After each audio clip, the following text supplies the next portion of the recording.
Alright, time for part 2. I'm so excited. I'm so freaking jazzed. Ready for hands to be thrown.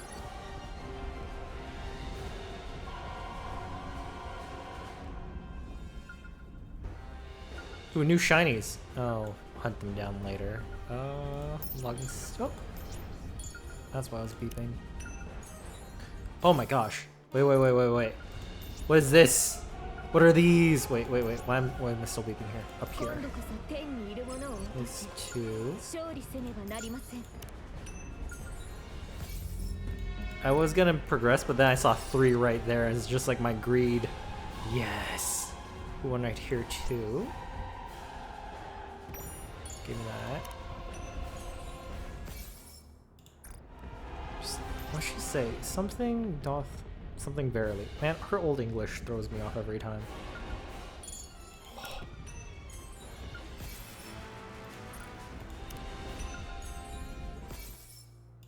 Just all the music in one place.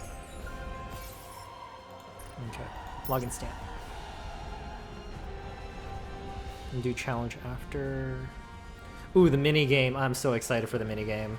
I'm so excited to like make progress on that later. Okay. We going. I need answers.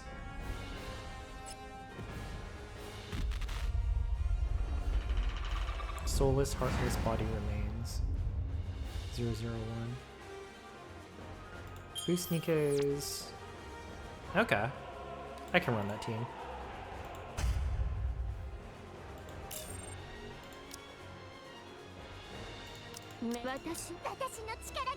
Out of pure respect.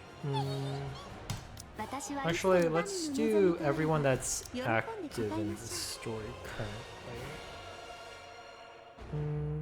Don't have a burst one, so I'll put Rapunzel. Crown showed up. Moderni is here. Naita. Liberalia. I don't know if she's gonna... I don't think she's gonna show up just because this is, I think, at the same time as what's happening in the most recent chapter. But she's the new gacha character, so I'm gonna keep her. It's either that or I throw in Scarlet and it's still gonna be a one-sided beatdown. I just want to play with the new characters. これは良くない展開ですね。何が？マリアンは自分がクイーンであると明かしてしまったようです。それが何か問題？クイーンであることは隠そうとすると想定していましたので、頃合いを見て密かに事実を流す予定でした。その後責め立てられ、孤立したマリアンを心の隙につけ入って。 私の手に収めようと考えていたのですが。Glad, I'm so glad we cut that route out. また悪巧みしてたのね。悪巧み？戦略と言ってほしいところですね。操り人形を仕立て上げることは簡単ではありません。じっくりと時間をかける必要があるのです。コツを知りたいですか？方法もいくつかありますが。 興味ない。ともあれ、そのような算段だったのですが、本人に先を越されてしまいました。隠し事はなくなったも同然です。みんなマリアンを倒そうとするかもね。クイーンには違いないんだし。マリアンに関して私の知ることは以上です。ありがとうございます。ナエタ。 皆さん、私は作戦に変更はない。同じ意見だ。クラウン王国で銃口を向けられた時からある程度予想はできていました。今の私たちの目標はあくまで空の上にいるあのクイーンです。重要なのはそこから先だ。マリアン、お前はラプチャーを従えて 人類を滅ぼすつもりか？いいえ。そうならないという保証は。もしそうなったら私を殺してください。そうか。クラウン王国の皆様方からは何かご意見は？太郎はい。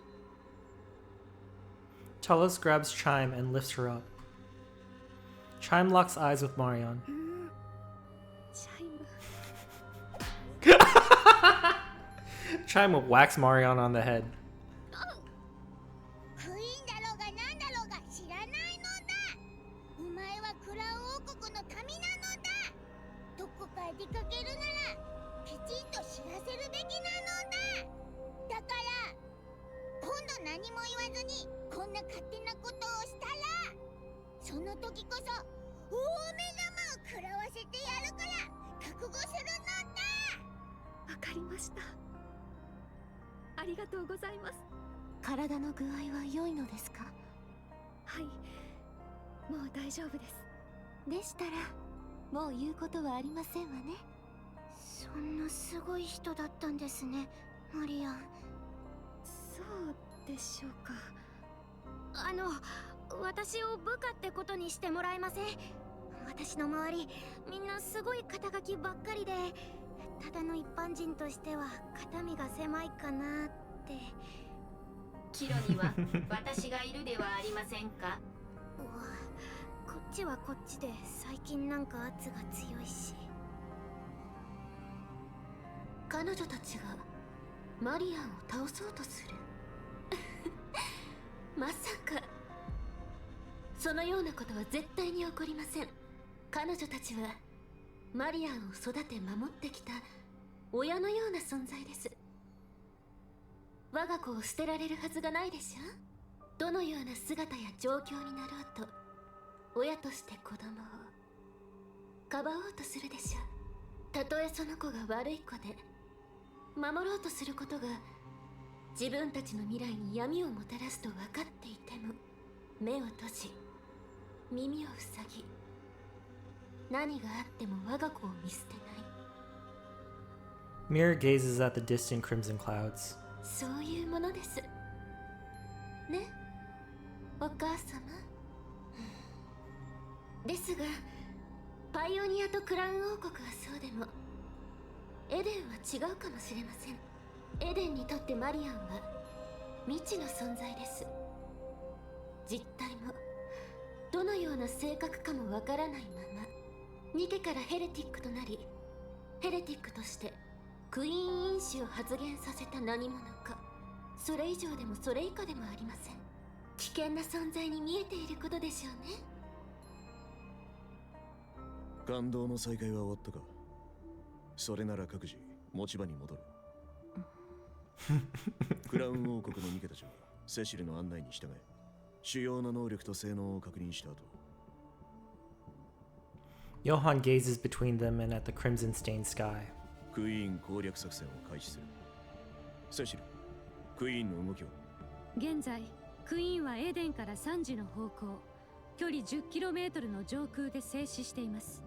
ここまで高度が下がればイサベルの攻撃が届きます。今のところ他の動きはなく、ラプチャーの変化も見られません。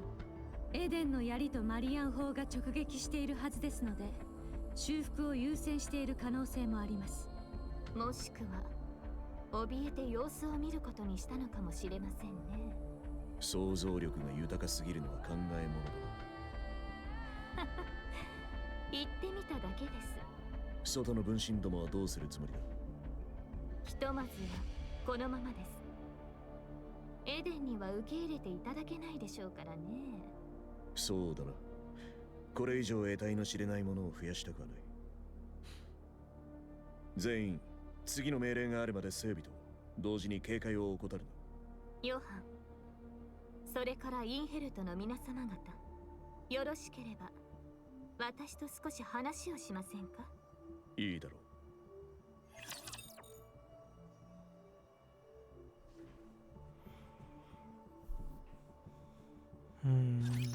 私が皆さんを That explains why the sky is a little red.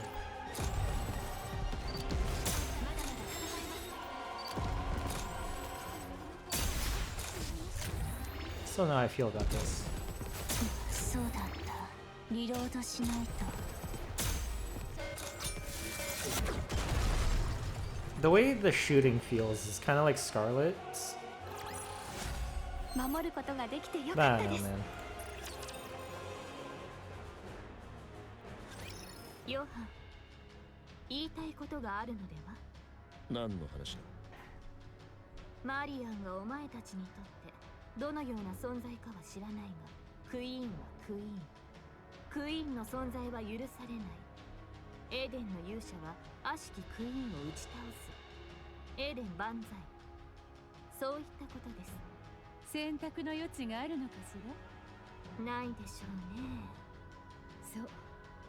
私たちはより好みしている場合ではないの。私たちの存在を脅かすものが空の上にある。遥かな空の上から無慈悲に光を降らせるクイーンよ。そしてどういう事情かは知らないけれど、彼女はその攻撃を跳ね返してくれた。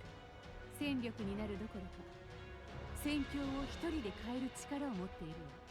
それにマリアンと敵対すれば、その瞬間からパイオニアとクラウンたちも敵に回すことになるでしょうね。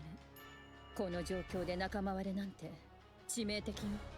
マリアンは今のところ脅威になる。先のことは知らないが、今は優先するべきことは戦力として使えるものは全て使う。だがあえて言いたいことがあるとするなら、彼女が正体を隠そうと迷った弱さのせいでエレンへの到着が遅れ、その時間差がノアの損失につながった。 Based. だが本人に言おうとは思う。私に彼女の苦悩は計り知れない。軽々しく問い詰めるべきことではないだろう。一言だけよろしいでしょうか？好きにしろ。マリアンをクイーンにするため、どうか力をお貸しください。彼女が言うような互いに愛し合える世界が訪れるとでも信じているのか？そうだと思いますか？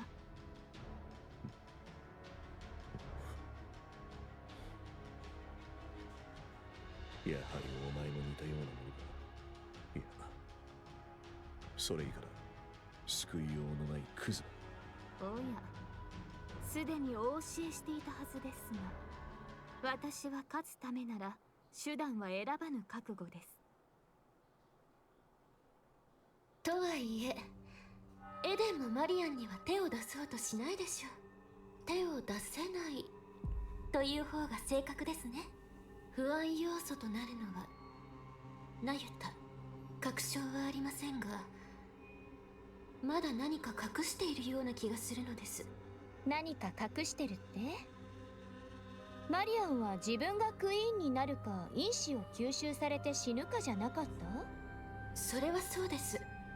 ですがマリアンをそそのかしたのはナユタに違いありません。結果マリアンには頼もしい保護者ができました。彼女がクイーンマリアンだと知った上で守る者がわざわざそう仕向ける理由は。同盟を結んでるんじゃなかったの？取り決めはありますが最終的な目的は異なりますから、私の望むものは操り人形としてのクイーン。ナユタの望みはクイーンのいない地上です。操り人形のクイーンはナユタからすれば話の通じるクイーンとも言えます。それで手を結ぶことにしたのでしょう。もしその時が来たらナユタと話し合うの？そうですね。断る理由もありませんし。じゃあナユタはそのために頑張ってるだけじゃない？ま、いずれわかることでしょう。それにしても面白い眺めではありませんか？ナユタと全く同じ姿の人間もどきがああして陣を構えている様子は。私はちょっと気味悪く感じるかな。ですが威圧効果はあります。偉大で慈しみ深い我がお母様と来たらまた怯えて遠くから様子を伺うだけになったでしょう。まったく実に情けない臆病者です。これは難しいですね。集積していたエブラ粒子を使い果たしてしまっているとは。こんな大決戦の時にネイキッドキングを使えないとは無念なのだ。構いませんわ、チャイム。そのようなものに頼らずとも私は強いのですから。それは十分に承知しております。しかしお嬢様の圧倒的なご意向が再び目にできる機会を逃してしまったかと思うと、全く使いようがないわけではありません。一瞬、ほんの一瞬であればかき集めたエブラ粒子をどうにか熱衝撃波に転換できるでしょう。ただおすすめはできませんね。一度手をかざせば使い切り、副作用だけは一人前となりますから。それでも頼むのだ。万一の備えというやつなのだ。それはそうだ。他に面白そうな宝具はないのだ。せっかくなら今度は私が使えるものが欲しいのだ。ありませんね。私とて何でも好きなように出せるわけではありませんよ。何？違ったのだ。とんでもない。Papillon leans against the railing, gazing out at the Nayutas that fill the space before Eden. 先ほどの激戦で820の私を失った。予想より少なくてよかったですね。予想より多くて大変ですね。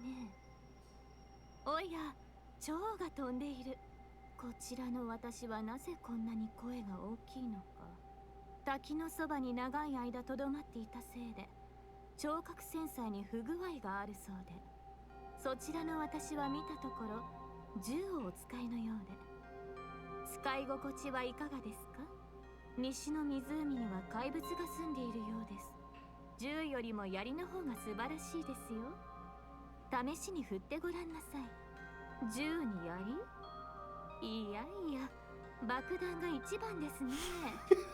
よもや私の活躍を見ておられない？おっと、2日間も空腹で過ごしていたらお腹と背中がくっつきそうですね。知っていますか？オジカは冬に自分の角を切り落とすのです。この目で見ました。これを見てください。私が遠くの湖の底で手に入れた金の斧なのですが、うっかり溶岩を踏んでしまい足首を失いました。余っている眼球をお持ちの私はいませんか？頭がおかしくなりそう。 Me too. パピヨン、休憩は終わりましたか？すぐ行くわ。ところで長距離通信っていつ復旧しそう？すでに復旧しています。ほんと？ずいぶん早いわね。エデンの各施設と機能はあえて連動させず、できる限り独立するように設計されていますから。じゃあもう外に連絡できるってことよね。残念ながらそれは不可能です。クイーンの通信妨害を受けています。ほんと最悪ね。結局今は荷物運びぐらいしかすることが。衝撃に備えてください。攻撃が来ます。Papillon hurriedly ducks under the railing and looks across. Countless red lights are flying toward Eden. Are they all flying types? I'll shoot them. No hesitation. Though I still don't know how I feel about the sniper rifle from Liberalia. Oh, just fire?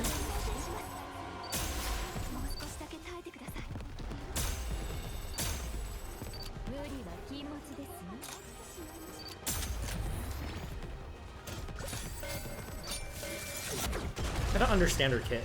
I should have read it. これで旦那の役に立てたでしょうか。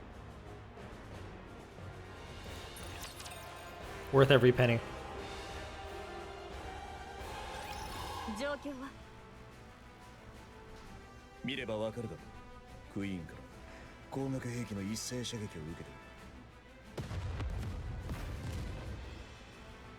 エデンは持ちますか？聖女はエデンに広くシールドを展開している。全てを防ぐとはいかないが有効だ。あの強力なビーム砲だけではなかったということですか？ああ、エデンの槍とマリアン砲、マリアンの反射が効いたのだ。クイーンは今のところあの大型ビーム砲を使用できない。あるいは反射されることを恐れて使えないのかもしれませんね。だから大きな一発ではなく小さいものを大量に撃ってきている。いずれにせよこれは牽制に違いありません。そうだ、恐れているという見方も間違いではないかもしれない。これだけの兵力差と自身の圧倒的な能力がありながら回りくどい手を使っている。撃って出ましょう。分身はどれだけ残っている？防衛戦を生き残ったのは1000と180。パネスカチはある。インディビディアとトーカティブはインヘルト、パイオニア、バイスリッターで対処できる。そうですね。特殊戦力同士をぶつけて残りの相当を私が引き受ければクイーンの足元まではたどり着けるでしょう。問題はクイーンをいかにして引きずり下ろすか。以前大クジラを引きずり下ろしたという鎖が。射程が足りない。おそらくそこまで計算の上で降下地点を決めているのだ。これは本当に怯えているのやも。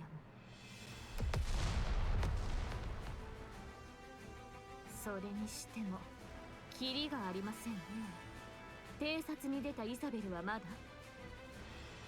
もうすぐ戻るはずだ。イサベルがそちらに墜落します。なんと。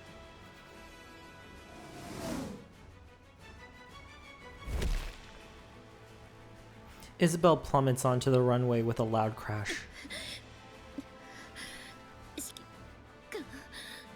負傷レベル。大したことはありません。フェザーを2機損失しただけです。Isabel struggles to get up.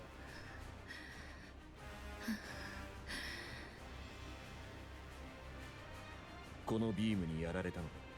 いいえ。10 minutes ago, Isabel flies through the air, dodging the Queen's continuous stream of beams. There are many of them, but their trajectory and timing are consistent. ただの牽制射撃。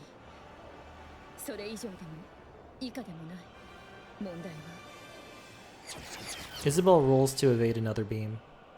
Far ahead, the Queen looms in the distance. Below her, Raptors press in tight, shoulder to shoulder. And still they come, pouring in ceaselessly from the distant edges of the battlefield. 多すぎる。 Isabel looks to the Queen once more. Dozens of thick cables snake from her body, trailing upward and vanishing into the clouds above. Curiosity grips her. She wants to know what those wires are connected to. She ascends, her sensors flare with warnings, her temperature and pressure readings are in chaos. But she has time, just enough. Isabel surges upward, breaking through the clouds. あれは何？ A massive black object is tethered to the Queen by thick, winding cables. Its purpose is unclear, it's just a dark, hulking mass with no discernible form.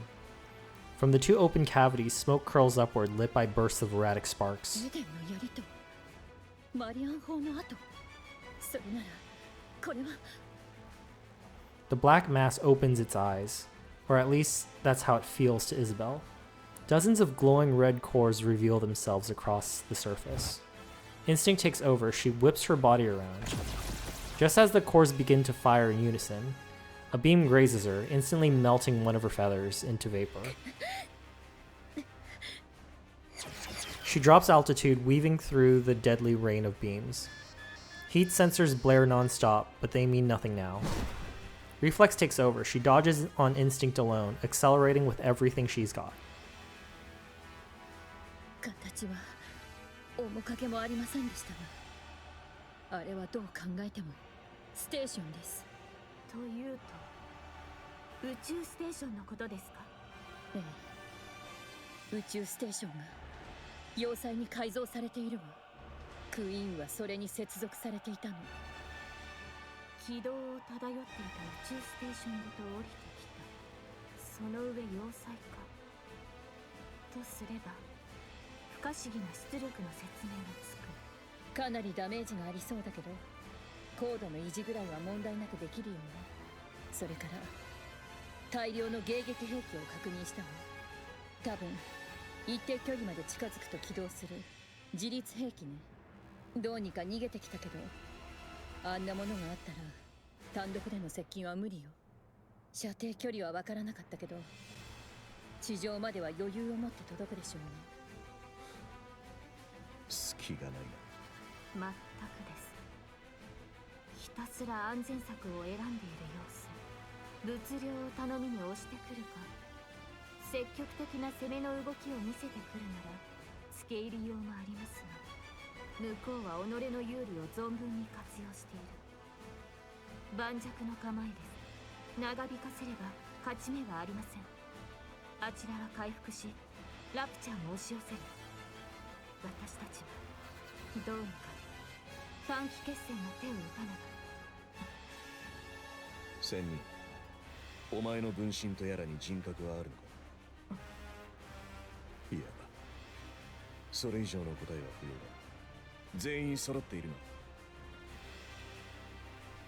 現在の状況を整理する。クイーンは宇宙ステーションと接続されていることが確認された。今は雲に隠れて目視できないが要塞化されている。迎撃能力も有し、偵察したイサベルがビーム砲軍の攻撃を受けた。迎撃兵器に関しては射程距離は地上まで及ぶものの、エレンは射程外と思われる。現在のところクイーンは我々が接近できないよう徹底して防御を固め、ラプチャーを集結させている。絶対の戦力差が生まれるまでラプチャーを集め、その後に攻撃を開始するつもりだろう。さらに全員分かっていると思う。この通り遠距離からの射撃によってシールドの外にはうかつに出られない。こちらは身動きが取れず前に進むこともできない状態。一方のクイーンはラプチャーを集結させると同時に自己修復を進めているだろう。時間が経つほど私たちの勝算は薄くなる。エデンの槍の再使用には3時間必要だ。それまでクイーンがおとなしくしているとも考えがたい。じゃあどうするの？もうさっさと逃げた方がいいんじゃない？それも選択肢のうちだ。私の辞書に交代の2文字はありません。おっしゃる通りでございます。後ろを向いて前進することはあっても交代などありえません。それを交代って言うんじゃ。ここで引き下がれば次の機会があるかもわからない。時が経てばクイーンの戦力は強化される。しかし近づくことさえできぬのであろう。地にはラプチャーとヘレティック、空にはクイーンと要塞と来られては。空からの接近も不可能ね。迎撃兵器の数が多すぎるし精度も高かったわ。私でも避け切るのが難しかったもの。ストームブリンガーも5機以上確認されているし、輸送機での接近は自殺も同然よ。打つ手がないようね、ヨハン。それでどうするつもり？私たちの指揮官を。私が先頭に立ちます。クイーンの攻撃は全て受け止められるはずです。私が盾になる形で隊列を組んで着実に近づいていけば。ヘレティックやラプチャーがそれを許さないでしょうね。単独で要塞の攻撃を抑えきれるかどうかも。マリア、あなたはできる限り力を温存してください。何が起こるとしてもあなたには生きてもらう必要があります。そういうわけには。エデンを捨てる。ここから逃げるってこと？そうね、立派な決断よ。いくらチャンスでも引くときは引かないと。エデンの主導力源にカフカを引き起こし自爆させ、半径 10km は焼け野原にできるだろう。そのために奴らを最大限引きつける。後のことはあいつに託せ。それ以上の方法は思いつきません。ええ、そう。かすり傷ぐらいはつけておきたいわ。何言ってんのよ。なるべく引きつけてから自爆する。そんなこと誰がやるの？引き寄せてその人はどうするのよ。インヘルトが引きつけ、エデンの槍の発射を偽装することも視野に入れておく。それ以外の全員が現時刻をもって直ちに離脱してくれ。 That's wild. 私にアイディアがあるわ。すっごく速いラクダがいたでしょ。あれ貸してよ。私がアークに支援を要請してくるから。その方がいいんじゃない？自爆して終わりなんて惨めすぎるでしょ。アークの手は借りない。死んじゃうのよ。意地を張ってる場合じゃないわ。ただ生きるより大切なことがいい加減にしてよ。命より大事なものなんてある？ある。そんなのこの世の中のどこに？ヨハン、もう一つ考えている方法があるでしょう。それは選択肢に入れていない。いいえ、すでに何度この言葉をお聞かせしたか覚えていませんが、もう一度言わせていただきます。私は、私たちは勝つためなら手段は選ばぬ覚悟だと。 Her version of the Naked King gonna kick in, the Wu Wei. ご加護が共にあらんことを。 Yeah, it just feels like it just auto fires. Like once it's in range of something, it just goes bang.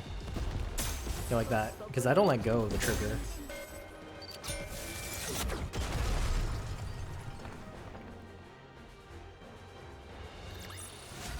勝ったわ。嬉しい。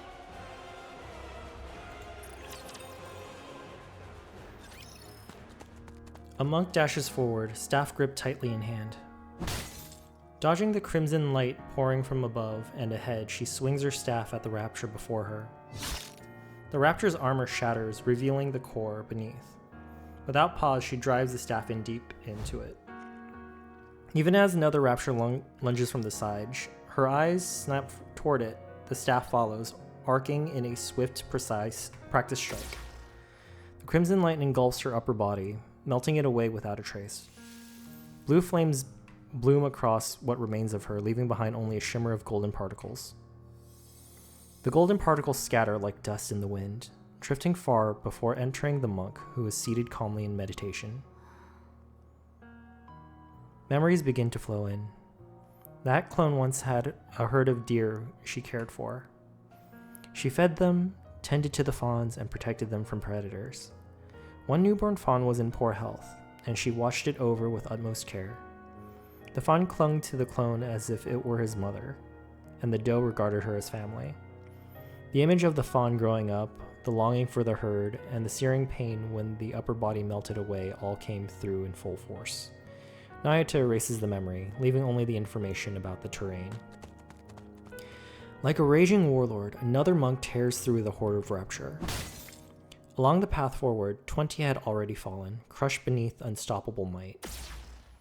Though she lost an arm to crimson light blazing ahead, she presses on without pause. Narrowly dodging the fiery beams raining down from above, she loses her footing and collapses. The rapture's leg slams down, crushing her. Blue flames bloom across what remains of her, leaving behind only a shimmer of golden particles. The golden particles scatter like dust in the wind, drifting far before entering the monk, who is seated calmly in meditation. Memories begin to flow in. That clone had once met a lost Nikke by chance and taken her role in guiding her north.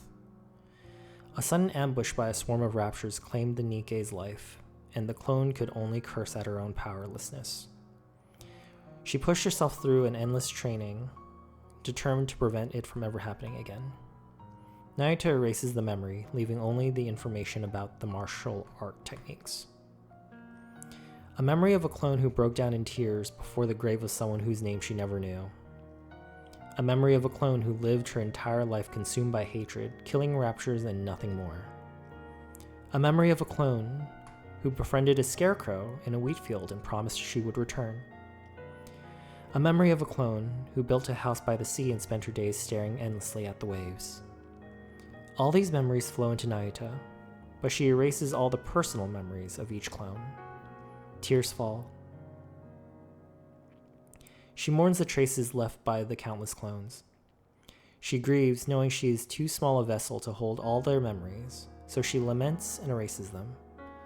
And as the tears fall, she watches helplessly, as countless clones, each living their own life, yet so like herself, vanish into red light. And all the while, they charge toward a horde of raptures. 20 minutes ago. 私の分身で総攻撃を仕掛け、ラプチャーと戦わせると同時にクイーンの攻撃からの盾にします。盾にするとはどういう意味だ。まさか分身を。迎撃兵器はあっても1000門は超えないでしょう。射程内に飛び込ませ迎撃兵器を浮かせます。使い捨てようというのかい。いかにも正気の沙汰とは思えないね。意味のない犠牲だ。得られるものがない。得られるものはあります。迎撃兵器が分身たちに向けられている間に宇宙ステーションを狙える。読むな。人面にも取るとお考えですか。よくわかったな。ご心配なく。私の妊婦から増殖させた分身はそれぞれ独自に学習をしていきますが、人格を持つと言えるほどのものではありません。単に私の形をした機械と変わりない。ですのでそこまで気に病んでいただく必要はありません。そうか、お前がそう言ったと信じるしかない。オンに来ます、ヨハン。では分身がクイーンに向けて突撃した後、その後ろに続いてください。勝機は一度限りです。迎撃兵器がおとりに向けられている間に宇宙ステーションを無力化してください。それさえなれば全戦力が制限されず戦えるようになります。ハラン。ええ、それができるものは私たちの他にいないわね。At present, Isabel is flying alongside Heron. もうすぐよ。ええ、見えているわ。たやすい相手ではないでしょうね。でもできるでしょ。当然ね。Isabel picks up speed. The space station looms ever closer, its colossal structure growing more imposing by the second. As they draw even nearer, some of the countless red cores that had been looking down turn their gaze toward Isabel and Haran. 見つかったように。ここまで近づけば突破できるわ。しっかり捕まって。ええ、行くわよ。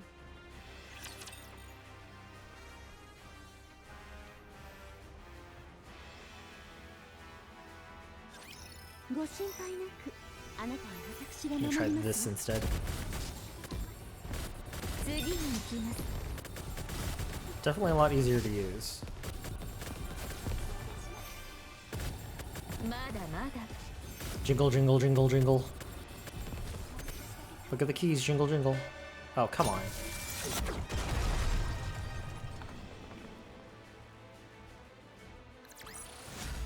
希望を失わない限り、我々は負けません。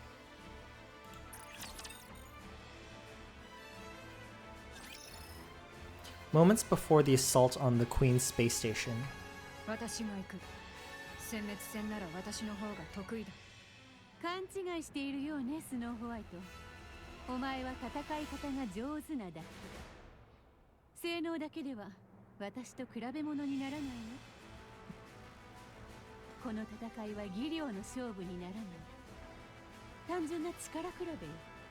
それにあまり重いとイサベルが大変だもの。ハラン、死ぬかもしれないぞ。それならなおさら私が行くべきね。お前たちは最後まで生き残りなさい。なんと言ってもお前たちほど狂っている者はいないもの。エデンのやり方よりもお前たちのやり方の方が立派だと思うわ。それが理想的なのでしょうね。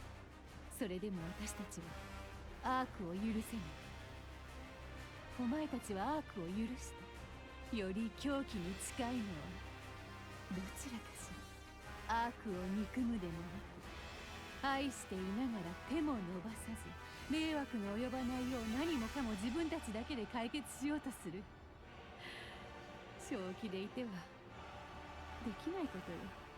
そんなお前たちがありようこそなりたかった自分の姿だったというのに、私はそこへ至ることができなかった。個人的な感情を大義のために捨てることができなかったから。お前たちは真に誇り高き称号を背負うに値する存在よ。私たちに手が届かない。残念な気もするけれど仕方ないでしょ。私たちはそこまで狂い切ることができなかった。お前たちはそのままでいなさい。誇り高き称号を背負い名前通りに誰より先をかける者となる。その背中で見る者たちを熱狂させるのは世界というものは大抵どこかおかしな人たちが変えていくものだから。その代わりクイーンのことは任せたわ。必ずあいつの首を落としなさい。約束しよう。 No. 行くのかね。ええ、私にしかできないことだから。その前に一杯どうだい。飲酒運転はしたくないわ。それもそうだ。ではとびきりのものを用意しておくとしよう。戻ってからなら問題あるまい。戻ると思うの？おや、戻らないつもりかい？そのつもりはないけど見込みは薄いわ。一人で飲むには多すぎるのでね。それなら残しておいて。あなたがそう言うからにはきっと美味しいのでしょ。ああ、待っているよ。ブーンを祈る。ええ。 Scarlet walks away. パピオン、嘘。なんでわかったの？作戦が決まってからずっと私のことを見ていたでしょ。言いたいことがあるんじゃないの？どうだったかしら。よくわかんない。忘れちゃった。パピオン、アークに帰って。ここから先は守る戦いじゃないわ。捨て身の戦いよ。巻き込まれたあなたまで命を懸ける必要はないわ。あれだけ私を疑っといて解放するって？体に爆弾でも埋め込んだ？アークに行ったらドカーンとか？悪くないアイディアね。疑ってたのは事実よ。あなたはいかにも軽薄で欲が深そうな人に見えたから。今だって同じでしょ？あなたは逃げてないわ。なぜかは知らないけどここにいることを選んだ。そして私たちと一緒に戦った。こんな状況だからかしら。それが眩しく見えたの。だから解放してあげるわ。あなたに死んでほしくないから。それだけのことで戦友だとでも思い始めたの？そうかもしれないわね。ええ、きっとそう。他のみんなもそう感じているはずよ。あなたたち本当に甘いのね。そう見えるかもしれないわね。言って。ただし一つだけ約束してちょうだい。アークに帰って何を話しても構わないわ。でもエデンのことは秘密にして。ここは私たちが楽園を作ろうとした場所だから、誰にも踏み荒らされたくないの。お願いできる？なら私を殺しておいた方がいいんじゃない？それができそうにないから聞いてるの。あなたはいい人だと思うから。私はスパイなのよ。自分が得するためなら約束なんていくらでも破るわ。自分で考えているよりずっといい人よ。あなた約束はしたことにするわね。脱出ルートを送っておいたわ。一人なら無理なく抜け出せるはずよ。早く行って生き残りなさい。また会えるかしら。さあね。Aw. It's really sweet of her. Isabel's design was peak always anyway. Let's see. After your background. It's a spawn camp right here.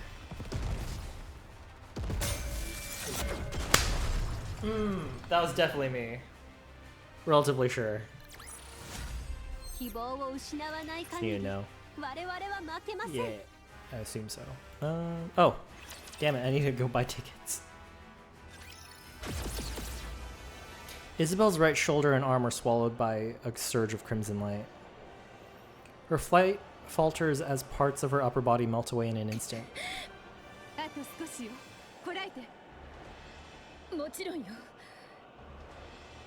Isabel pushes her speed even further. She feels it, her limit approaching fast, until control slips away. A torrent of crimson light crashes down. Then, the realization hits. Her lower half is gone, and her core power drops precipitously.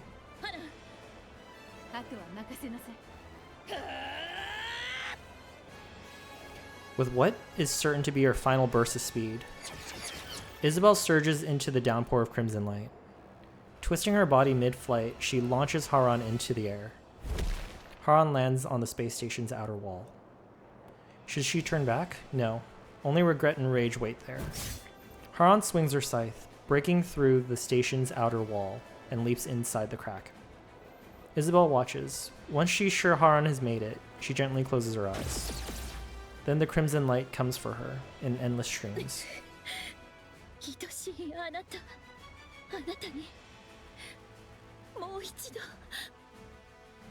The crimson light engulfs Isabel.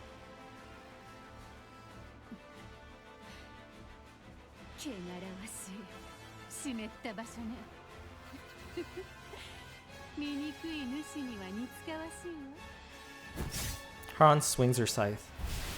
Powder scatters in the air.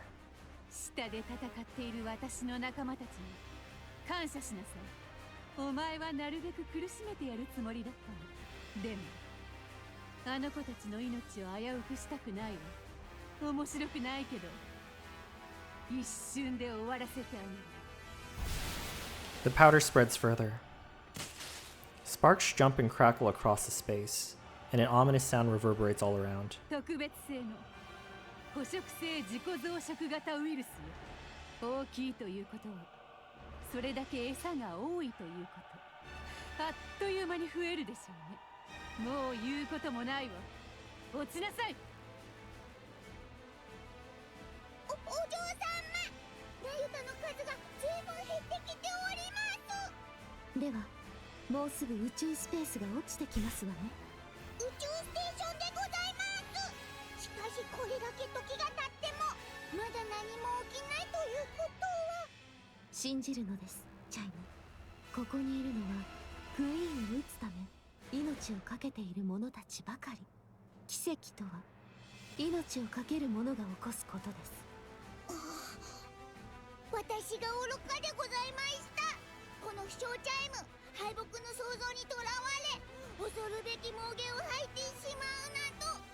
もはや何も疑わず戦ってまいります。ええ、戦い抜きましょう。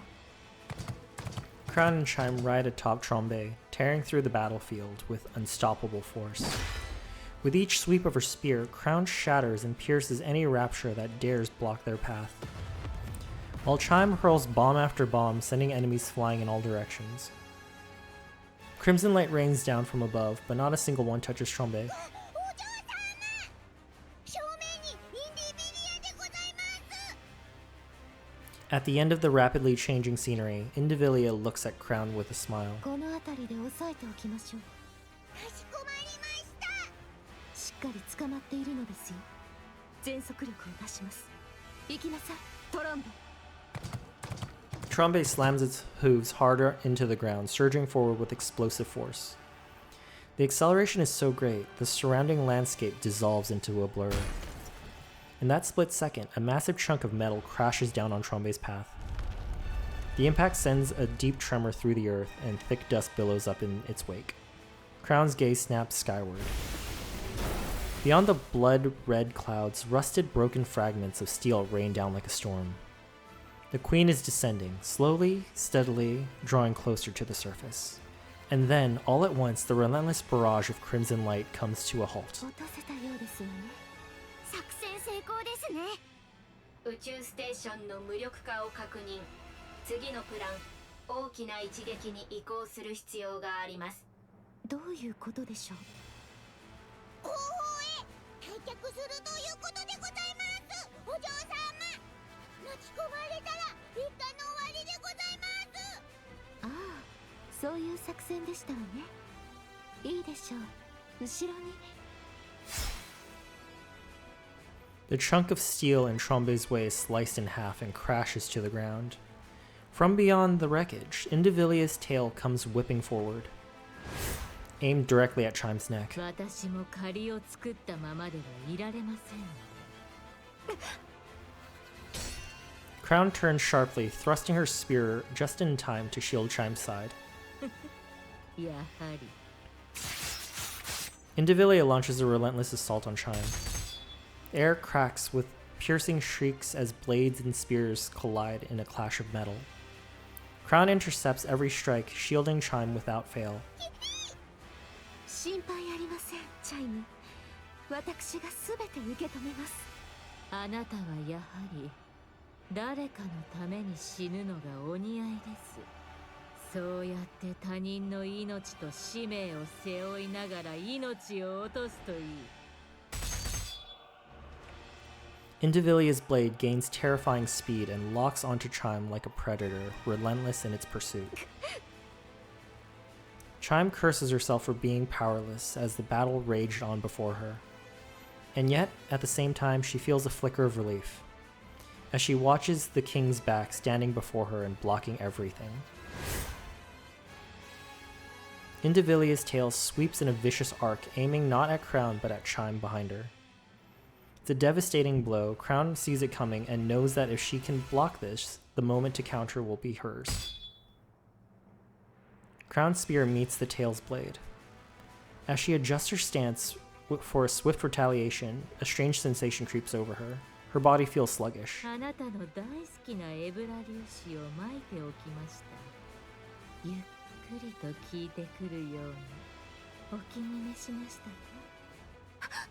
チャイム、退却をさせません。 Indivilia's tail lashes towards Chime once more, but Crown steps in to block it. でしょうね、あなたの。 The tail, once sweeping horizontally through the air, suddenly shifts course in a heartbeat. Its blade at the tip surges skyward, then crashes down with a lethal force. Indivilia's strike buries itself into Crown's shoulder, carving a ruthless path downward. The blade doesn't stop until it is slashed clean through her waist, only then does it tear free from her body. At that very moment, Indivilia steps back, putting distance between them.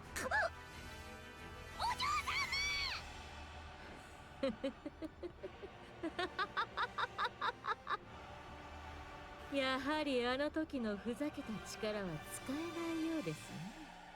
それに喜んでください。他人のために死ねるのです。あなたにとっては本望でしょ。 With a sharp kick, Talos sends the rapture he'd been facing flying, then charges straight at Indivilia.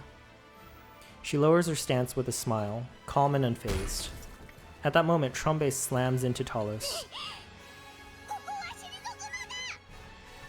クラウンはラプンツェルがいる。助けられるのだ。早く退却するのだ。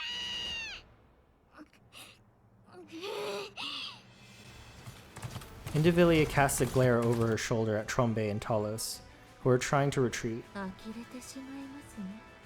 誰が返すと言いましたか。 Just as Indivilia is about to dash after lowering her stance, something in the corner of her eye catches her attention, and she stops. 何ですか、あれは。 Marion looks to the sky, a sky stained in crimson. Fragments of steel pour down like rain. She lets her gaze drift to the battlefield. To the Naitas who have fallen, to all those still dying, to Isabel and Haran who are risking their lives, to the Nikkes of the Crown Kingdom letting out battle cries as they fight, to the Raptures, dying by the dozens. Everything Marion holds dear is locked in a desperate battle to the death. She feels a sorrow so heavy it presses on her chest. At the same time, a surge of anger begins to boil within her. She lifts her head once more to the sky. Her eyes fall on the thing suspended upon the wire stretched across the clouds. The queen watches the carnage below with cold indifference. Black light bursts out from Marion's body. Black particles scatter into the air as the ground shakes beneath her.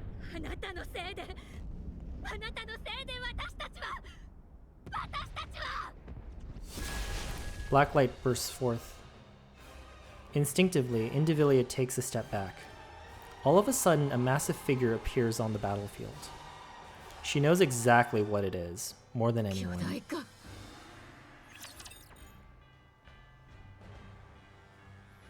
Would that be the Queen's transformed form? Let's see. Ah, shop. Already forgot. I'm a fool. But, does that mean I can buy more summoning tickets? Give me that. Yes. Shop.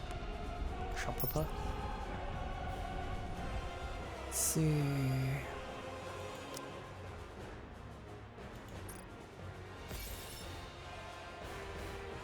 And this. I have enough for some 10 rolls. Okay, I'll hold that for now. Let's see. Let's do 2. 必ず勝たねばなりません。そしてこそ皆の犠牲が意味を持つのです。 I can't change your clothes from here. Darn it. Oh well, whatever. マリア、できますか？気が進まないというならば無理強いはできません。やりたくはありません。ラプチャーにも皆さんにも死んでほしくありません。ラプチャーを殺したいとは思えません。でも Marion stares straight at Naita. Her eyes are still glazed with sorrow. Tear streaks etched down her cheeks. あなたの前で言えることではありません。本当は単なる機械じゃないんでしょう。分身はみんな生きているんですよね。何をもって生きているとするか定義にもよるでしょうが、一般的にはそう考えられるでしょう。やります。誰もが全てをかけて自分を削りながら戦っています。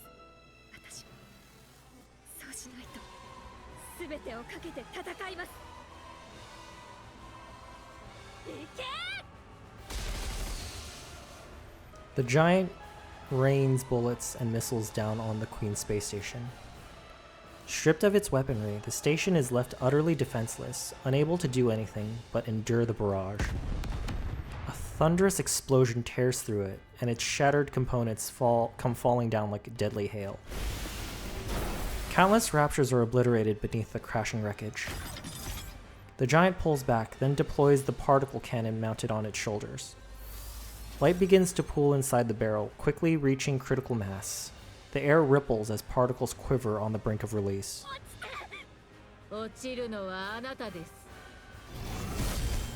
Having taken the form of a gigantic centipede, Indivilia unleashes a bolt of lightning that tears through the sky, stretching toward the giant's body. In an instant, Marion's massive body vanishes as it had never been there in the first place. Without warning, Marion's massive form appears behind the Queen's space station.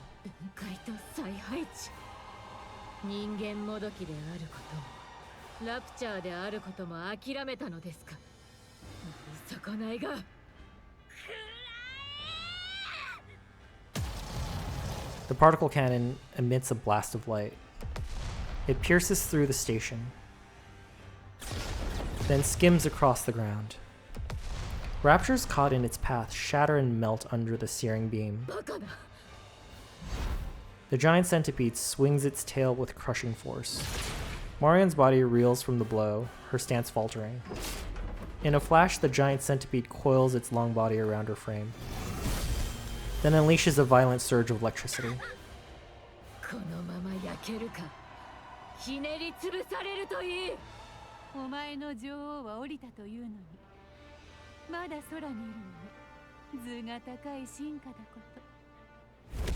A battered Haran plummets from above and lands atop the giant centipede's head.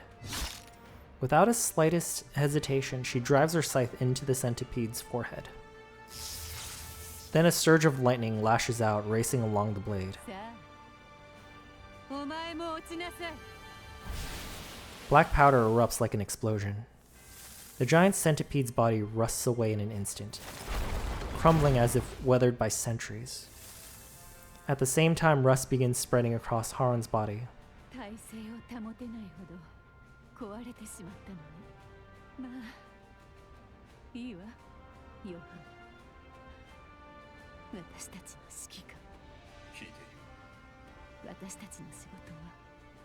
Aww. 作戦目標を完遂した。そう。よかったわ。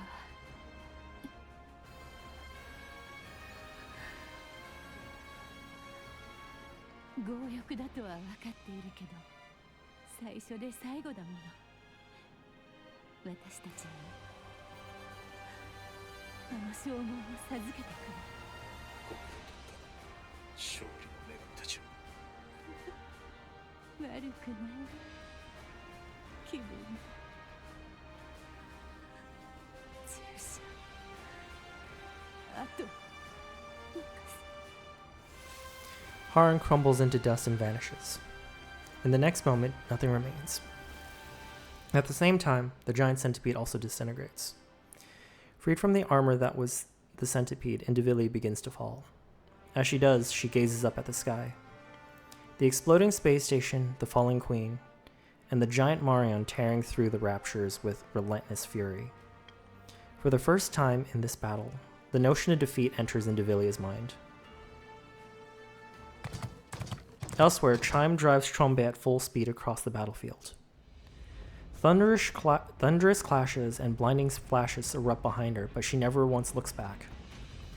Clinging desperately to what remains of Crown's tattered upper body in the seat ahead, she presses the ruined form close. It seems impossible to hold on, yet Chime refuses to let go.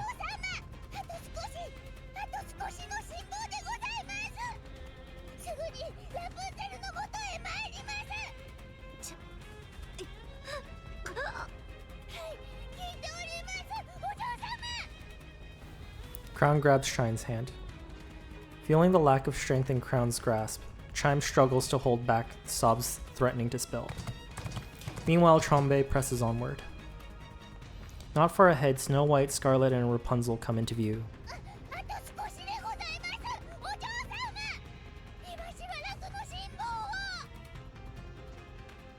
Suddenly, Chime remembers the conversation she had with them before charging in. あなた方3名はできるだけ戦場から離れた場所で待機してください。まさか戦闘は最小限にするということですか？エデンの防衛は捨てていますし、シールド展開の必要もありません。私たちを戦線に投入しない理由はクイーンにぶつけるためです。間違いなく消耗戦になります。こちらが失うものの方が多いはず。しかしクイーンは必ず地上に落ちる。その能力は未知数です。誰にも分かっておりません。相手にできる戦力があるとすればあなた方の他にある。ですから万全の状態を保ってください。それまで座して見ていろというのかね。そうなります。誰もが命がけで戦っている時にそんなことは。あなた方には果たすべき大業があるのです。梅雨払いは私たちにお任せを。必ずクイーンを打ち果たすことがあなた方の務めです。ネキッドキングさえ使えればお嬢様お一人で十分だったのだが、やむをえん今回は譲ってやるのだ。ただし絶対勝つのだ。お前たちを信じるの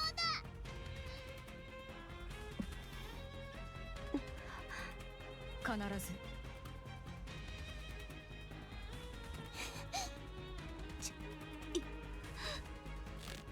Crown tightens her grip on Chime's hand. With all the strength she can muster, かしこまりました、お嬢様。チャイム、これは。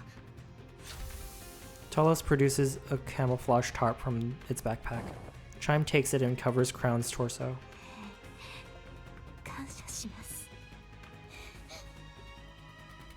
Trombe skids to a halt before the pioneers. まったくいいご身分なのだ。クイーンは地上に落ちたのだ。早く行って奴の首を取るのだ。言うまでもない。行くとしようか。クラウンもご無事ですか？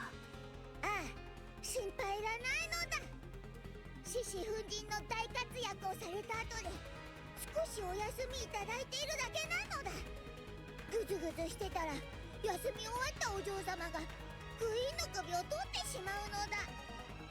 手柄を奪われたくなければ急ぐのだ。それはたまらないね。急ぐとしよう。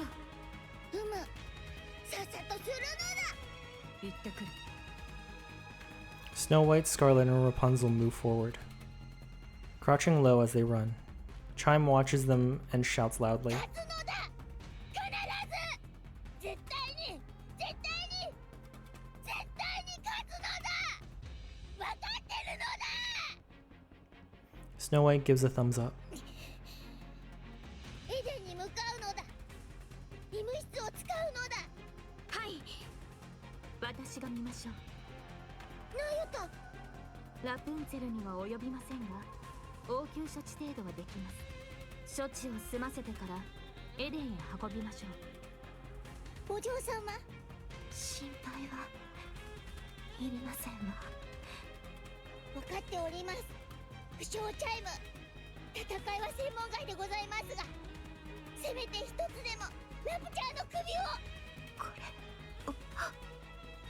Crown extends her hand towards Chime, who reaches out and takes what is offered. これはガリズと一度いけません、お嬢様。私などには。チャイムにしかできませんわ。チャイムは私の秘書であり最も素晴らしいクラウン王国のかしこまりました。やってみるのでございます。いいえ、必ずやり遂げてご覧に入れます。信じていますわ。チャイム。はあ、キロ行くのだ。はい。ナユタでしたよね。クラウンのことどうかお願いします。私にいるべき場所を教えてくれた。本当に大切な方なんです。お願いします。承りました。責任を持って治療に当たります。 Chime, Kilo, and Talos nod and dash onto the battlefield without a moment's hesitation. Meanwhile, Naruto watches them quietly. 私たちも行きましょう。もう少しの辛抱です。私の全力を持って命をつなぎ止めてみせましょう。あゆた、なぜ距離を置こうとするのです。なぜ並び立とうとしないのですか。喋ろうとしないでください。今は安静に。恐れですか。多くを知りながら決められないのですか。ただ遠くから眺めているだけなのは。いかにも私は恐れている。知りすぎるのも考えものですね。何かあれば全ては自分のせいという気がして怖くなるのです。そうして決めかねています。上辺だけですわね。返す言葉もありません。なゆた、見ているだけでは変えられません。何も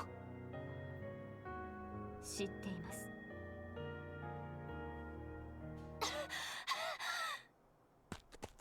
Papillon sprints across the surface, constantly checking the safe route displayed on her phone. The safe route Isabel gave her is proven reliable. She hasn't run into a single rapture so far. At this pace, she's confident she'll make it to the Ark without incident.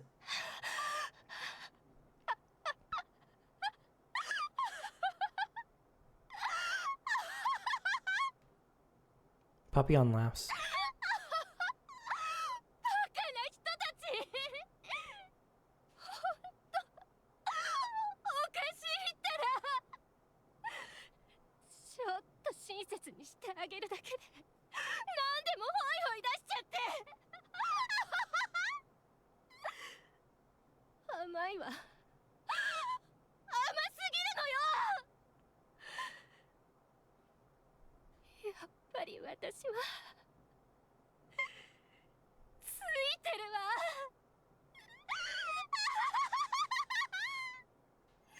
Is she gonna suffer a mind switch from this?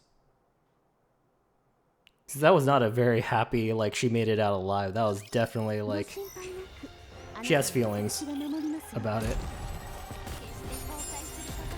Jingle, jingle, jingle.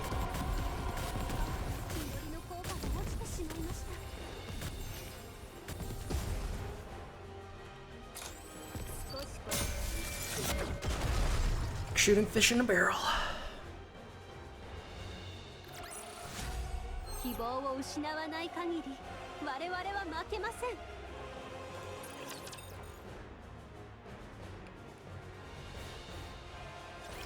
必ず持ちこたえてみせましょう。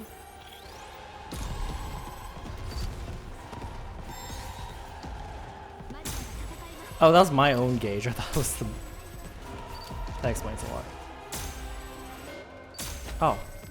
Where'd it go? Where'd it go? Where'd it go?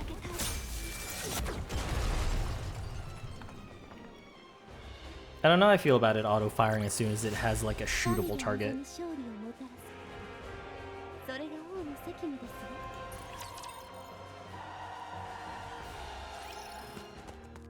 Papillon runs, as she recalls the events before she escaped from Eden. 私出て行くわ。そうですか。イサベルに脱出ルートのことは聞いていますか？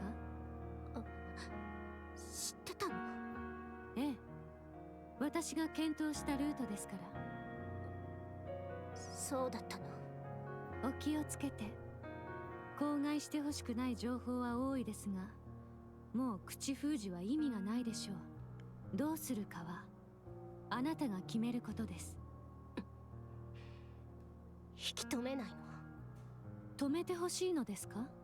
さあ、人質扱いしていたにもかかわらず、随分助けていただきました。ありがたいことですが、それ以上は望めません。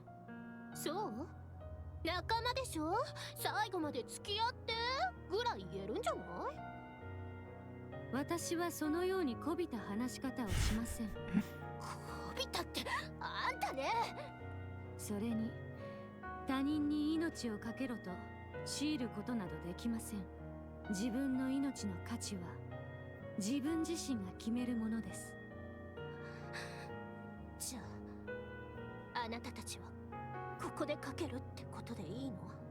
これが命の使い時ってこと？はい、そう決めました。セシル、はっきり言わせてもらうけど、逃げて体勢を立て直してからまた戦った方がいいんじゃない？チャンスなんて今だけじゃないでしょ？いいえ、今しかありません。私たちが恐れられている時にしかできないことは多いですから、一度退けばこちらの限界を知られます。そうなれば不必要な警戒などしなくなるでしょう。それに今クイーンは大きなダメージを受けています。次もここまで追い詰められる保証はありません。あなたたちなんでそこまでするの？だっておかしいでしょ。命より大事なものなんてないのに。なぜでしょうね。あなたが言った通り、私たちは全員おかしいからかもしれません。お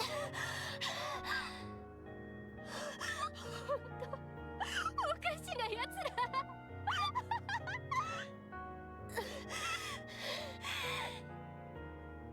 Papillon steadies her ragged breathing and looks up. A radio tower looms overhead. She activates the tower's terminal and connects it to her phone. After tapping the phone a few times, Papillon brings up to her ear.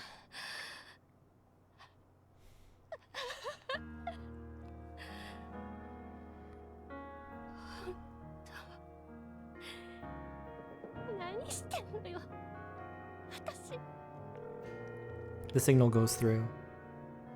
Soon after, a voice can be heard from the other end. 直接の通話とは恐れ知らずですね。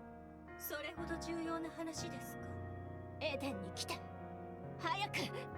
今はそのような余裕は。時間がないからよく聞いて。クイーンが降りてきてエデンは壊滅。パイオニアとバイスリッターが合流。インヘルトが全滅したわ。なんですって？嘘じゃないわ。急いで来て。みんな死んじゃいそうなの。早く助けて。待ってください。全滅というのは。黙って。いいから早く来て。Papillon yanks the combi link from her phone and looks towards the wasteland she ran through.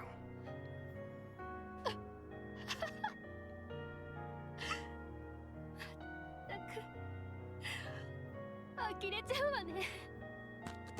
Papillon runs, retracing her steps towards Eden. And without even realizing it, she's laughing. バカみたい。何やってんのよ、私。具合はいかがですか？死にそうではありませんわね。あくまで応急処置です。本格的な治療にはエデンの設備が必要でしょう。立てますか？支えます。その必要はない。私がやろう。ヨハン、なぜここに？エデンは？あとは彼女たちの判断に任せる時だ。私がするべきことは一つしか残っていない。1000人。Johan points towards the battlefield. 行け。私は行きたくないのか？行け。仮に問題が起きようと、計画が全て失敗しようと、必ず繋いでくれる者がいる。失敗の責任をお前一人で背負う必要はない。しかし私は今まで多くの人々を父に飛び込ませてきました。そう、まるで選ぶことができると言わんばかりに。私は彼らの誇りを利用した。選択はいつも誰かにさせてきた。私は傍観者にしかなれない。何一つ決める勇気もなく、知識があることを盾に犠牲になることを他人に選ばせてきた。せめて卑劣な傍観者としての責任を取らねばなりません。私が追い込んだ者たちが失敗した時、その意志を継いで次に備えるために。まゆた、申し訳ありませんが、何のお話かわかりませんわね。共に戦いたいのではないのか、お前の仲間たちと。私は戦いたい。ならば行け、肩を並べて戦ってこい。私などが、私にそんな資格は。共に戦うことに資格などいりません。ある程度は同じ意見だ。お前がここで負うべき責任は失敗した後のことではない、ここで勝つことへの責任だ。何かあっても後を継ぐ者がいる。だから今だ。今この場に全てをかけろ。仲間が全てをかけている時、お前も同じようにかける。それが戦友というものだ。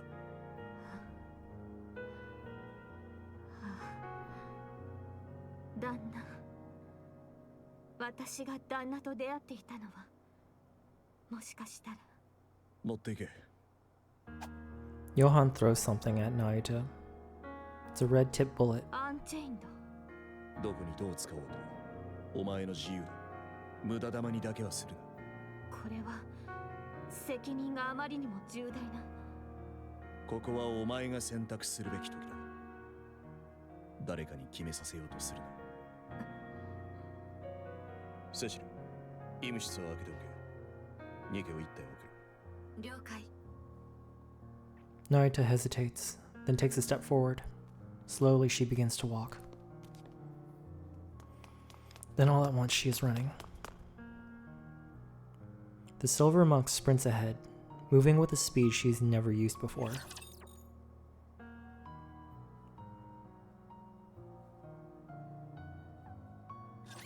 私は寝るから勝手にやって。もっと寝るわ、好きになって。想定します。リロード。 Getting good at it. I think the fact that I don't have to let go does make the reaction faster. 旦那の役に立てたでしょうか。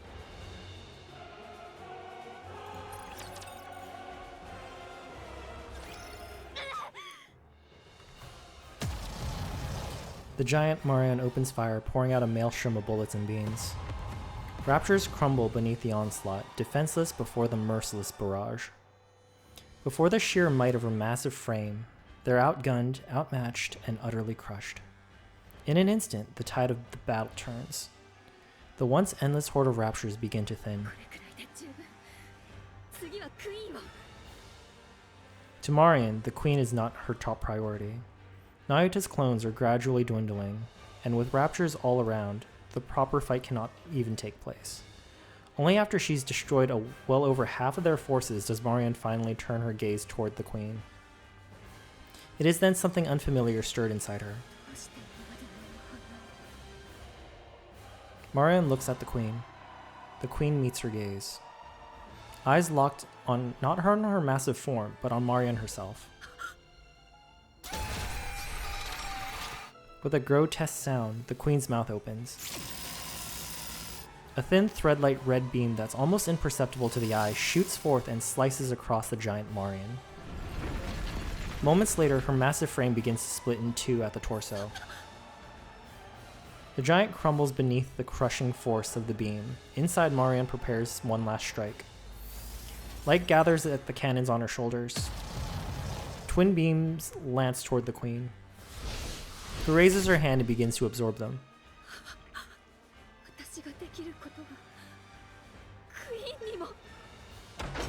A massive red beam erupts from the queen's hand,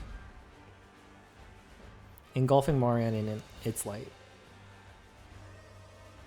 She feels her body falling, but her eyes can't open and her body is completely battered. At that moment, she feels someone grab her. She feels herself land on the ground. With every last ounce of strength, Marianne forces her eyes open. ここでは死なせない。そうか、ディブ。お前の体はクイーンの次なるボディだ。そのためだけにお前は存在する。そのためにもつまらん抵抗はしないことだ。クイーンに銃を向けようとするな。お前はただクイーン因子の器としてあるだけでいい。頭を踏み潰しておきたいところだが、壊してしまうわけにもいかん。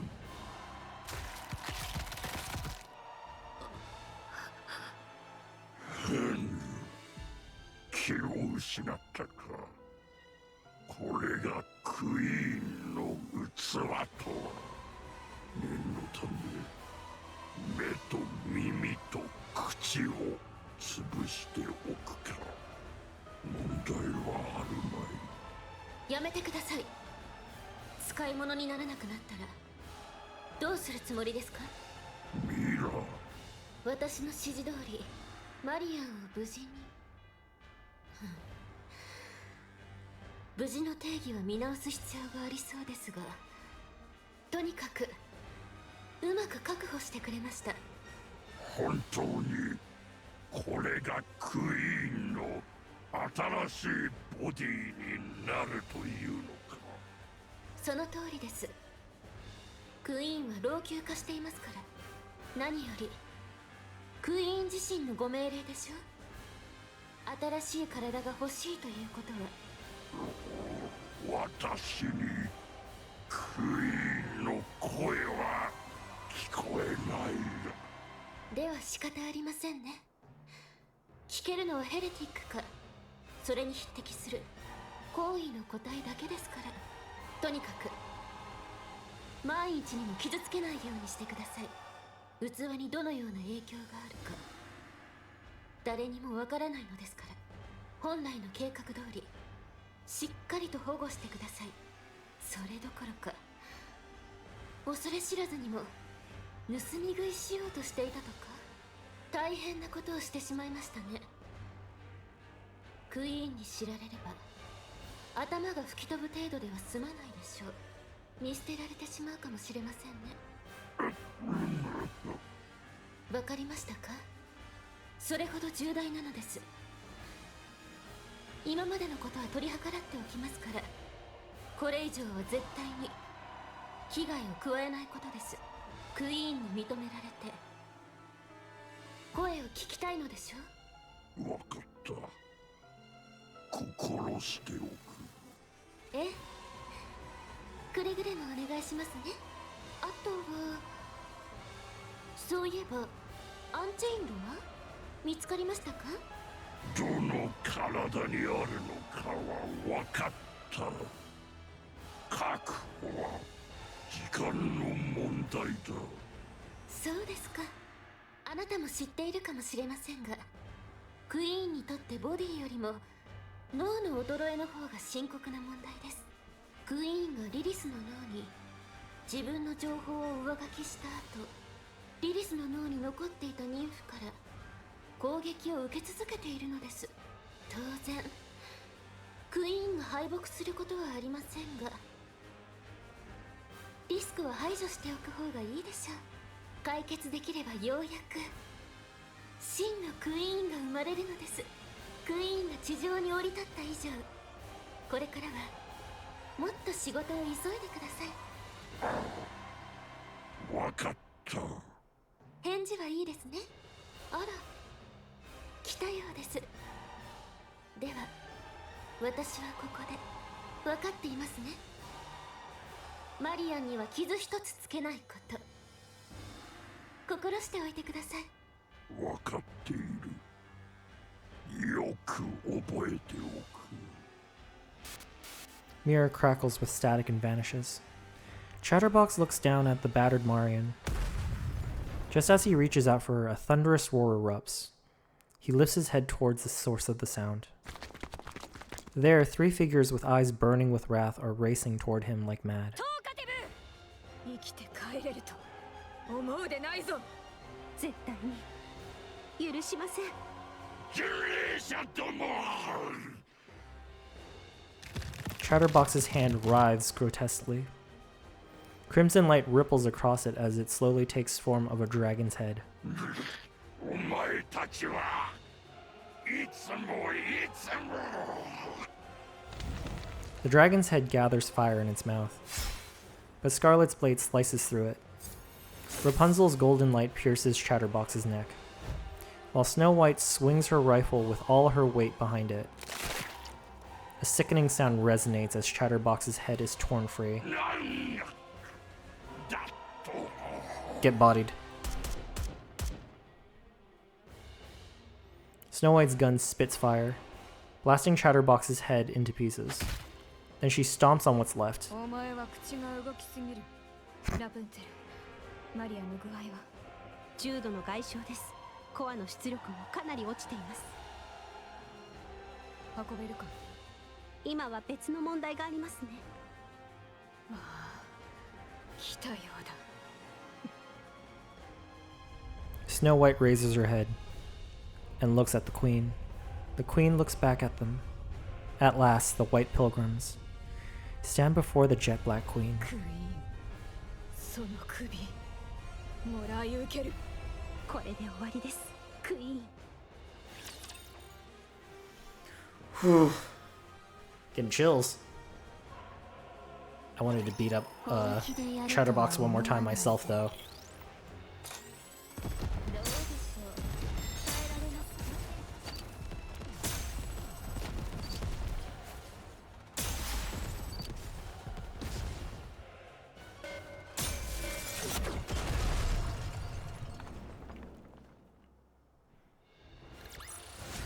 I'm getting used to it. 嬉しい。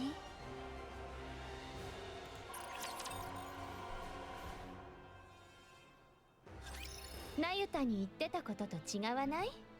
何がでしょう？マリアンのこと。ナユタには次のクイーンって言って、トーカティブにはクイーンの次のボディ。どっちが正しいの？それは当然ナユタに言ったことです。トーカティブは騙してるってこと？ええ、利用しない手はありません。かわいそうなトーカティブはクイーンに認められようと必死ですから。自分はクイーンに認められて救われた。だから今度はクイーンのために尽くし、もっと認められたい。そういうありもしない使命に燃えているのです。クイーンがトーカティブを？ありえないでしょ。そこから嘘ってこと？ええ、クイーンがそう言っていると吹き込んだだけです。とても簡単でした。ヘレティックではないものにクイーンの声は聞こえませんから。私としてはマリアンの保護者は少しでも多い方がいいですしね。保護の意味がよく分かっていなかったようで、少々行き過ぎな部分もありましたが、釘を刺しておきましたし問題ないでしょう。それにヘレティックとつながりもありますし、情報源としても役に立ちますから、利用されやすい哀れな存在ですね。他のヘレティックに本当のことを言われたらどうするの？絶対に信じません。大事な手柄を横取りしようとしているのかもしれないでしょ。扱いやすくて素敵です。次のクイーンもこうだといいのですが。ああ、一度だけ困ったことがありました。ニヒリスターがトーカティブにアンチェインド探しを命令した時です。あれは対応に少し頭を悩ませました。その時を除けばずっとこれ以上ない最高の傀儡です。改めて感じたけど、ほんと最低ね、あなた。私だって勝つためなら手段は選ばない覚悟ですから。Trompe, Mantra, and Talos run side by side. The surviving Naruto clones had their eyes fixed on that sight. One lifts a hand in farewell, another lowers her head in solemn bow, the third clasps her hands in silent prayer. Though their voices don't reach them, their meaning is clear. 私たちの目標はただ一つ。ライデン、インディビリアを倒すこと。波乱の攻撃ですでに体には深手を負っているはずです。ただし相手はあくまでヘレティック。再生能力は侮れません。完全に復活される前に私たちの手で引導を渡す必要があります。それがなれば先駆者たちの戦いも安くなるはず。トーカティブはどうするんですか？あちらは無視して構いません。所詮振り回されるだけの哀れなものです。ここでの脅威にはならないでしょう。すでに離脱している可能性もあります。強く同意します。特殊個体トーカティブは脅威ではありません。それは2戦2勝だから。もうそうかも。もしいざとなったら。コアの直列接続は使用しません。リスクが高すぎます。万が一の話だよ。万が一の。チャイム、緊張ですか？そんなことあるはずがないのだ。ではなぜ静かなのです？話しかけるんじゃないのだ。Naruto closes her mouth and gazes silently at Chime's profile. At first glance, she seems tense, but her expression is clearly... なるほ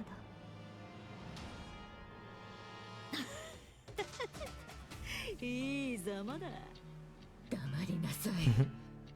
巨大化もできなくなってんのか？こりゃ今の俺でも勝てるかもしれねえな。Indivilia's tail lashes out, leaving a long gash across Nihilister's cheek. 失礼。体調が優れず制御が効かないのです。それはそうと私の尻尾が見えましたか？見えなかったでしょ。そういうことですから、冗談はやめておいた方がいいでしょうね。いいから腕一本よこせよ。再生さえできりゃ手伝ってやるからさ。今の状態じゃ助けたくったって助けようがね。俺も偉大なるお母様に尻尾振って中堅みてえに従いてんだけどな。お前みたいにさ。あなたは戦いに参加することもできない道家でいることがお似合いです。これからもそのままでいてください。お前自信あんのかよ。あいつらを一人で相手にする自信がさ。クイーンの前で他に恐れるべきものなどありません。マジですげえな。支配の力ってやつは。あんなに自分勝手だったお前がこんないい子ちゃんになるのよ。Indivilia snaps her head around, irritation flaring. A swirling cloud of dust approaching. 人間もどき。どれどれ。あチビにガラクタにクソ仙人じゃねえか。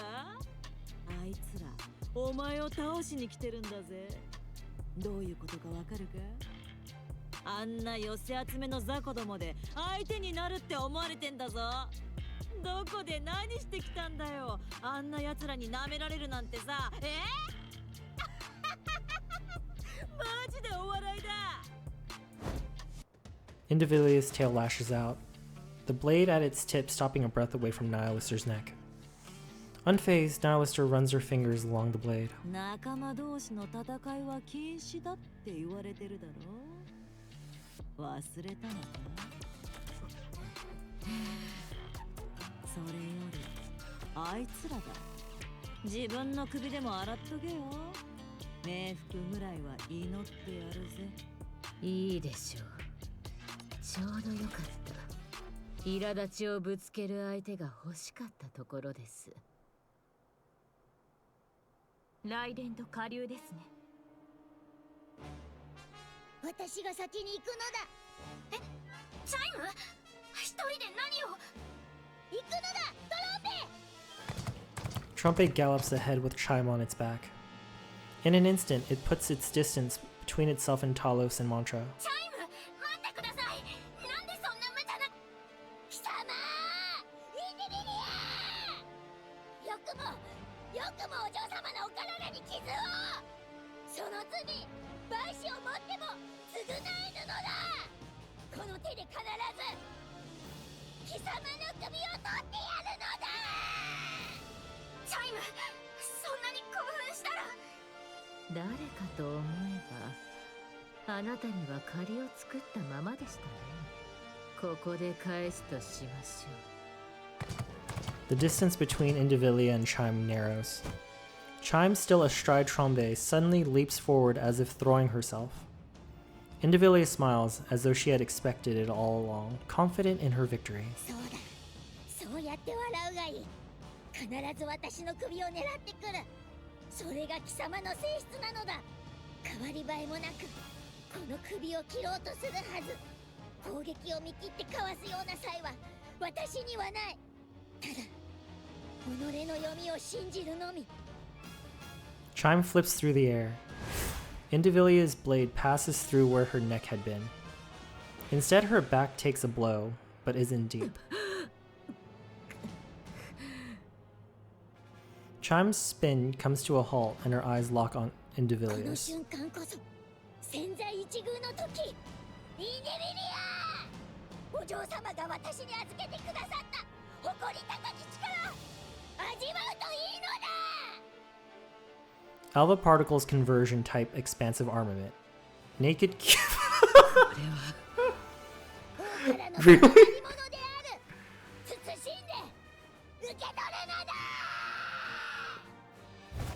Clad in radiant royal robes, Chime swings her fist.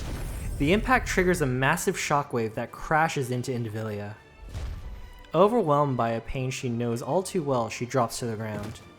Moments later, Chime plummets, her body hitting the ground like a falling meteor. 了解。宇宙まで吹き飛ばします。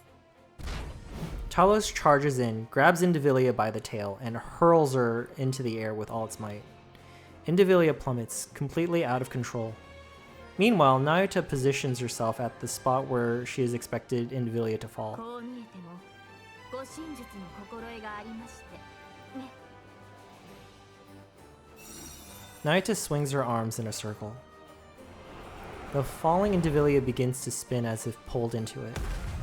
Her head crashes into the ground at terrifying speed. A massive shockwave ripples outward, accompanied by a deafening boom. The impact on her weakened body leaves Indivilia's mind swimming in a haze.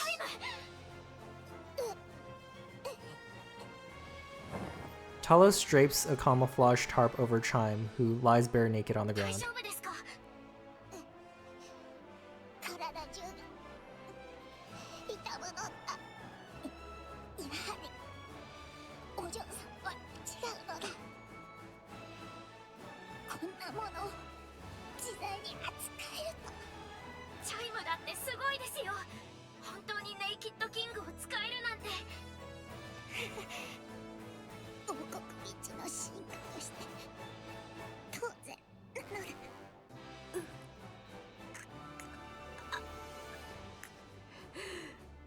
まだ意識があるとはさすがですね。ニヒリスト。あなたも戦いなさい。どうしろってんだよ。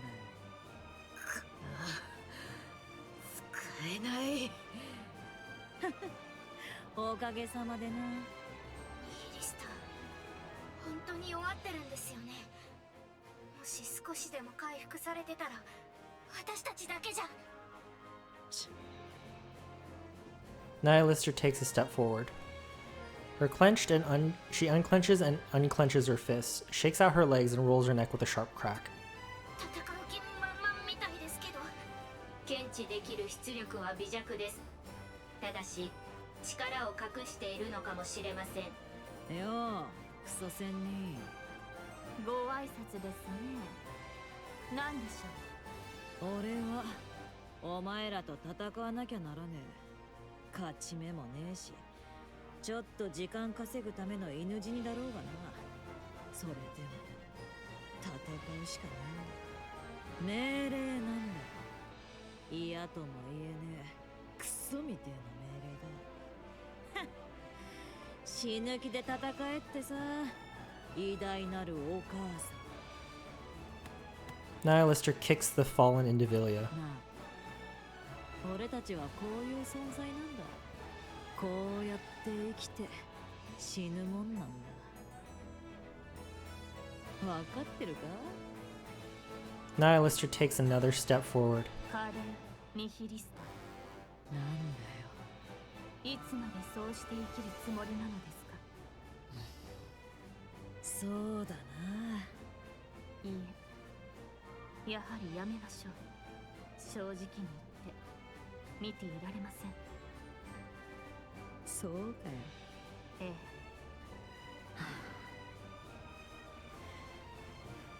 こんな風に生まれちまったんだから仕方ねえだろ。 Naita silently points at Indivilia and nods her head. Nihilister's gaze falters. 何をしているの Feet her.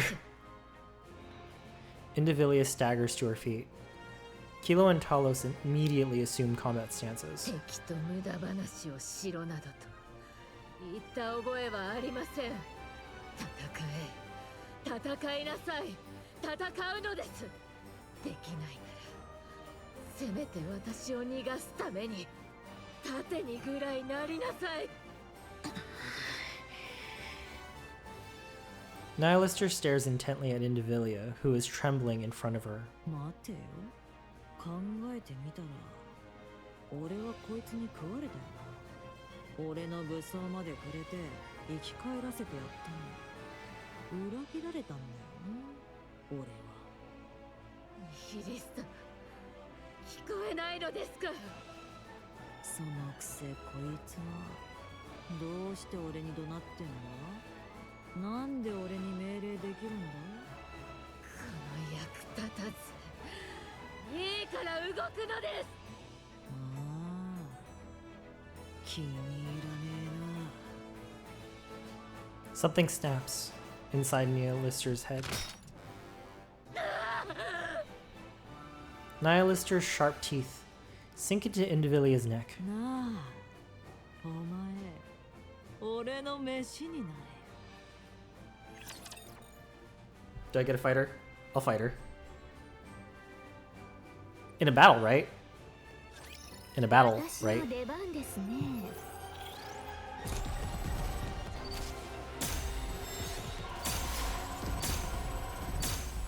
少しだけ体力を整えましょう。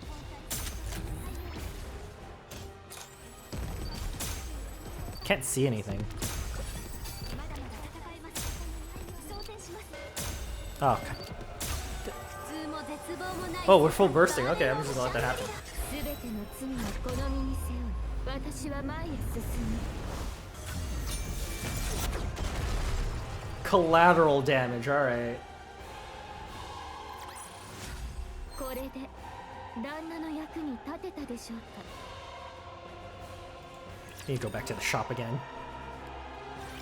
ヒロ、チャイムを頼みます。衰弱しています。放置しては危険です。それに今このありさまを見せるべきではないでしょう。 Indivilia's low screams and groans blend with the hideous sounds of something snapping, tearing, and spilling that echo all around. And among them, the sound that stands out is Nihilister's ragged breathing and the frantic, ravenous noise of devouring. 早く後ののことはお任せください。でもニヒリスターが奴と戦いになったら勝ち目。大丈夫です。信じてください。タロス、頼みます。演算中。了解。退却します。Talos retreats, carrying Chime in both hands. Meanwhile, Naito remains behind, silently observing Nihilister's grotesque feast. A final resounding gulp echoes, and then everything goes silent. どうでしたか、食事は。クソみてえにまずくって。それにしては血色がいいようで。Nihilister removes her cloak and hurls it aside. Weapons sprout from Nihilister's back. やっとバランスが取れたぜ。断ち切れたのですか。だってムカつくだろこいつ。Nihilister glares at the ground in annoyance. もうなくなったか。生まれ持った定めを自らの力で打ち破るとは実に見事です。しかしどうやって。さあな。激しい感情に任せて打ち勝ったと考えるしかありませんよ。思ったよりお粗末なものなのでしょうか。クイーンの支配力というものが。んなわけねえだろ。俺が強えだけだ。まあそこは認めざるを得ません。それでどうするのです。分かりきったことだろ。クイーンをぶっ殺す。そうですか。安心しました。力を取り戻せば心変わりするのではないかと思っていましたので。今頃あいつらクイーンとやり合ってんだろ。手を貸してやるからうまいこと説明してくれよ。俺には攻撃すんなってさ。それについては言っておかねばならないことがあります。私の分身もこの戦いに加わっていたのですが。なんだ言えよ。旗色はよくありません。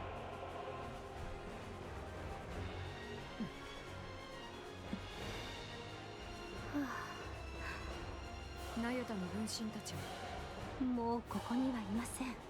そうか、状況が悪いね。そのようだ。これほどまでの単純な強さというものは初めて見せられたね。The Pioneer Squad joins in the assault on the Queen, fighting alongside Nayuta's clones. The Queen's attacks are swift and brutal, but not impossible to dodge or block. But the real problem lies in her seemingly limitless power, and her ability to regenerate. Hundreds of clean hits land on her, inflicting real damage. But as if mocking their efforts, she restores every wound without pause. Snow White's Seven Dwarfs 1 fires at maximum output. Scarlet delivers a full force sword strike. Rapunzel unleashes her strongest beams, and Nayuta's clones rain down endlessly. All of them hit, all of them hurt, yet moments later the Queen is whole again, and striking back just as fiercely. Nayuta's clones fall one by one until none remain. The Pioneer Squad begins to wither under the pressure, slowly but surely being worn これ down. ほどの力を持っていながら今まで様子を見ていただけだというのか。よほど自分に自信がないようだね。二人とも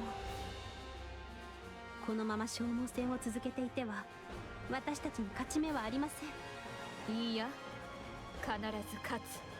現実味のない話だが、そうだ。乗るか乗らないかどちらかにしておくの。あれを使いましょう。ここでか。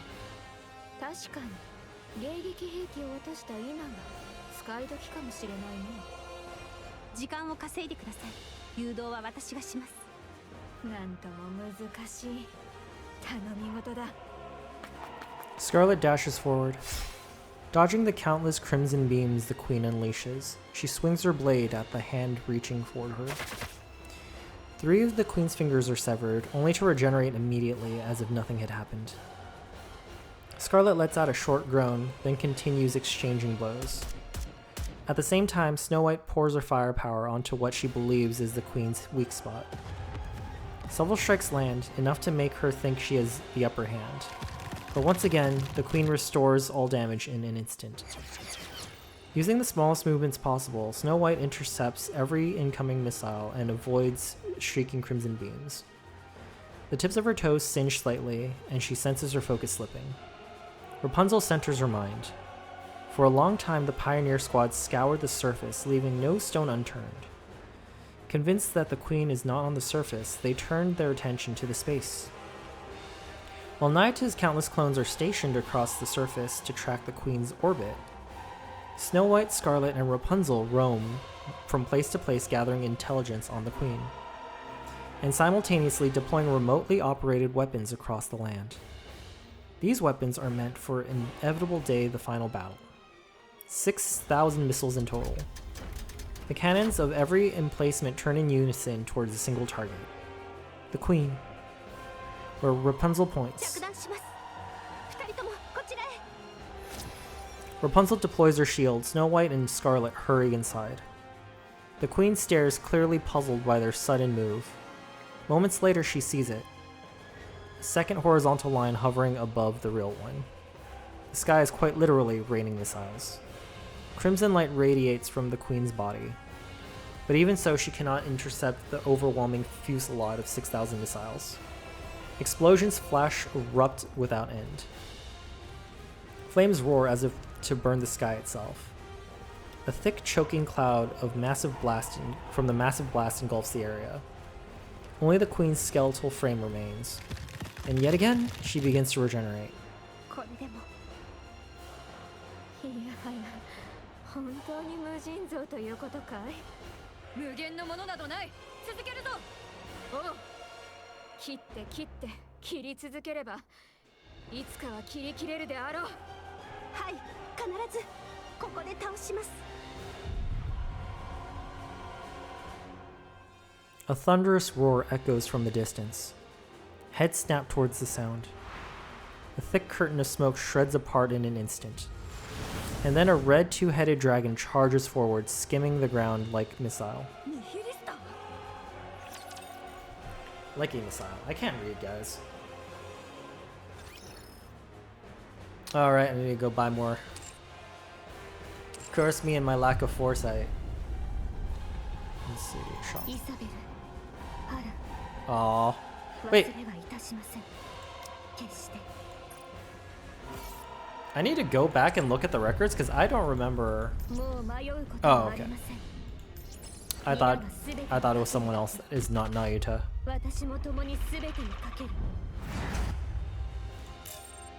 Getting to the end of this.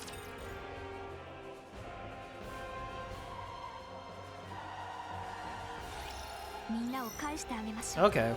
Getting to the end of this much faster than I expected. Let's see. Where is my mouse? Okay, there. Okay, cool. Where is it? It wasn't me. Didn't hear the fire.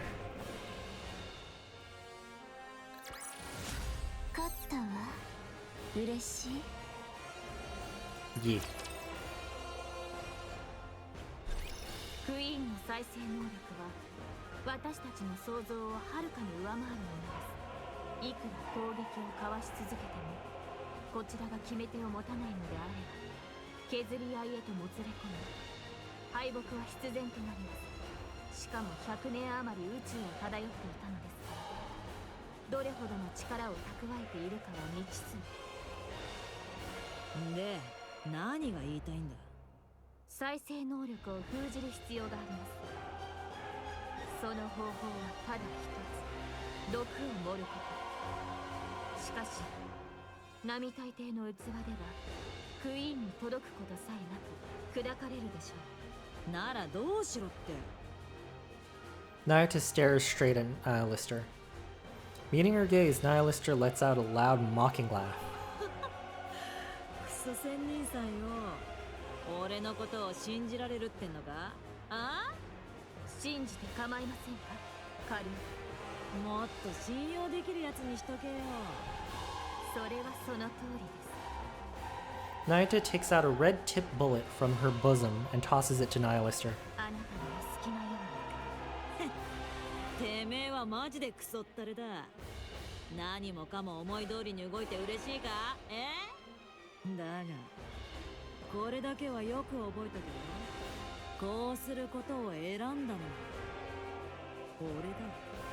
絶対に忘れはしません。 The red dragon charges. The queen looms closer. Nihilister bites down on the red-tipped bullet wedged between her teeth and shatters it. Then the red dragon charges at the queen.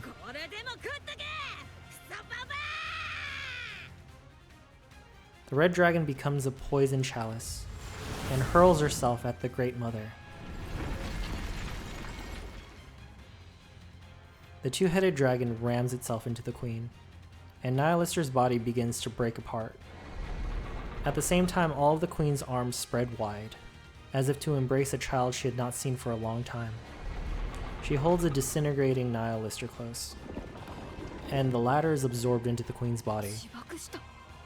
しかし、なぜ回復させるためか。あれは The queen's body begins to creak, then tremble violently. As black liquid oozes out, parts of the queen fall away. 今のはまさか再生能力を封じました。今が後期です。ナユタ、どういうことだ。自分の手を汚さない卑劣な手を使いました。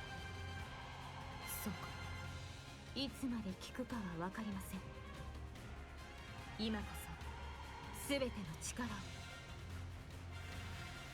全員動かないでください。車線クリア。3時間誤差ゼロだ。エデンの槍発射。 A flash appears in the distance, and a blue beam of light strikes the queen. As the light fades, a staggering queen comes into view. 認めたくはありませんが、本当に怪物のようです。使える手段を全て使った。あとは頼む。勝て。お任せを。持参しておいて返事は一番かね。全くです。最初から戦っていたような口ぶりですね。もっと早く動いてくれ。今まで遊んでいたとでも。これでも私なりに飛び回って戦闘中だ。死後は後にしろ。まだまだ戦場には慣れておらぬようだ。遅れた分は取り戻してくださいね。当然です。最善を尽くしましょう。行くぞ。エンカウンター。 Switching view to Naita.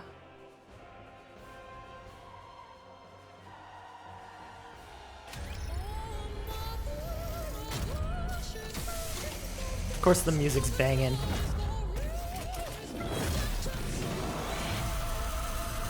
Good God.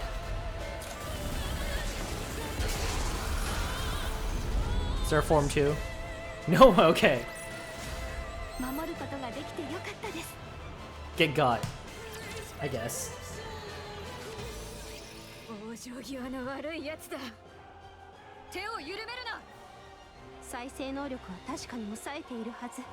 なぜまだ。申し訳ありませんが、今しばらく時を稼いでください。もう休みたくなったのかい。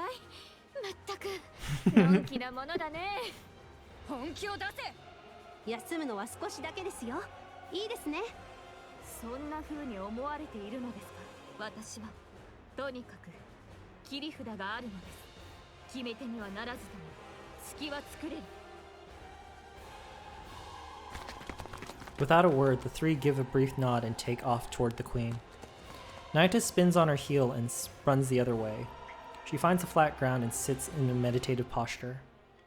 Amid the rising clamor around her, she forces herself to shut it out. Closing her eyes, she gathers herself. Her consciousness spreads outward, connecting with her other clones across the surface. And then she makes her proposal. あなた方の命をここで燃やし尽くします。罪の重みはすべてこの身で背負いましょう。 In an instant, all the linked consciousnesses are severed. Nayata watches as swarms of golden particles drift toward her. And she said, tears. Ugh, words. Anime, let's go!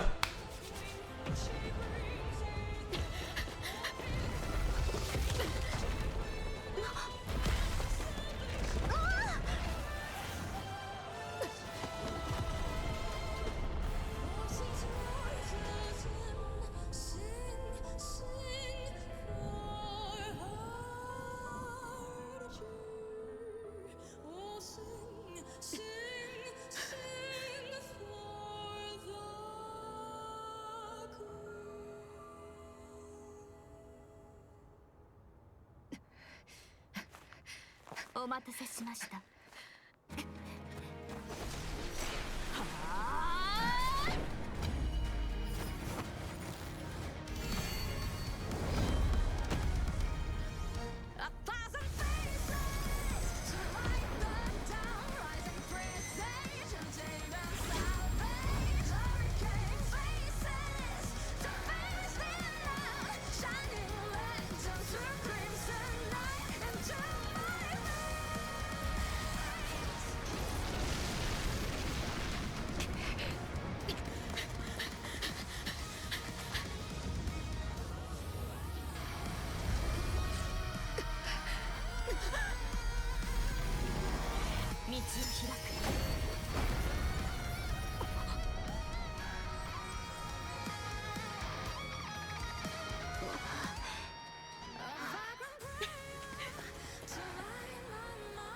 よし、行こう。苦痛も絶望もない世界、ガーデン・オブ・シャングリラ。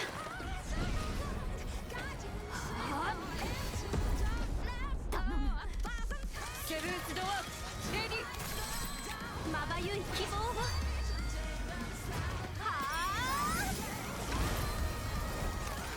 貫け。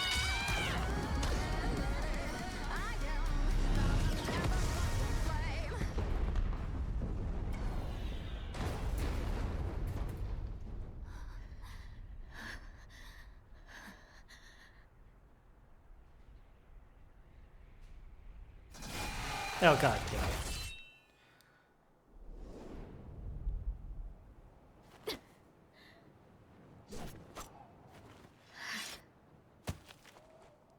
Phew. ついに。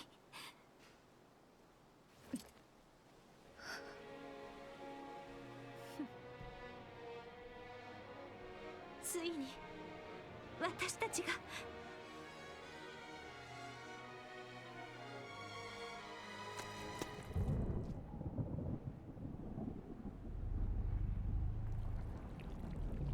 Oh no.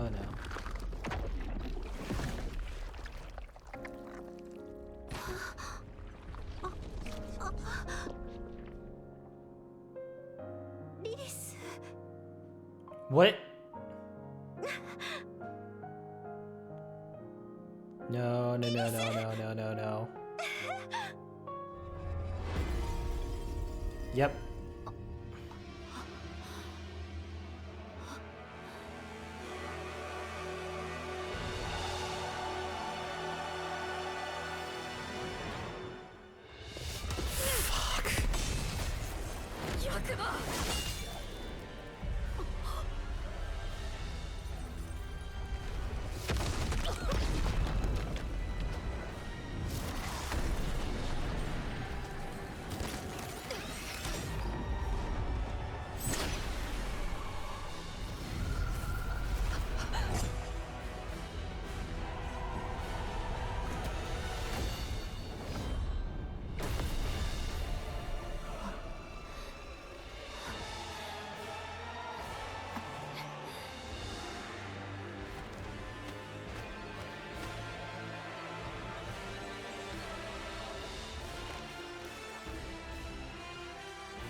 誰だ。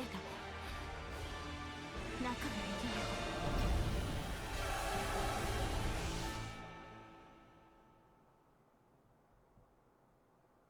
That's absolutely terrifying.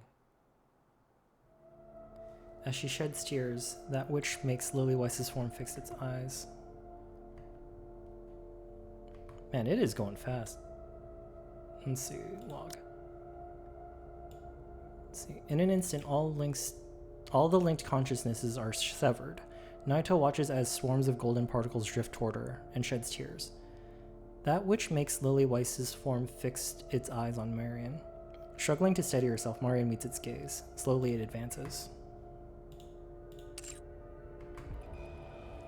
An unknown energy presses down on her, freezing her in place. It lays a hand on her chest. Its hand drives through her chest, and Marion crumples to the ground. The figure stares at the red core glowing in its grasp, clearly pleased. Goddess fall. The fuck? Its head jerks slightly, and turns around. Papillon pants heavily, tasting a fear she's never known before.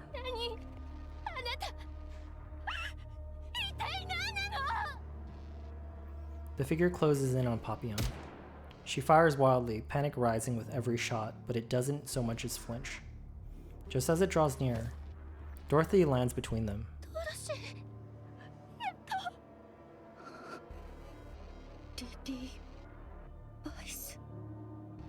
The figure looks at Dorothy. Her chest tightens as tears threaten to spill. Every part of her wants to run forward and embrace it. But the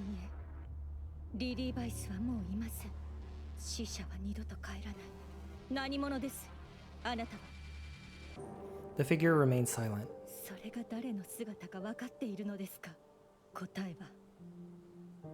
Once again, silence settles over them. Sure enough, there was no response. Light bursts from Dorothy's gun. The figure's head snaps upward. Slowly, it lifts a hand towards its forehead where the light grazed.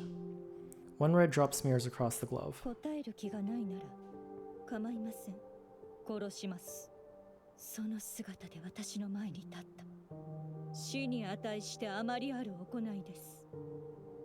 Its eyes lock with Dorothy's. Slowly, it glances down at the smear of red on its glove. With a burst of motion, it kicks off the ground and vanishes beyond the horizon.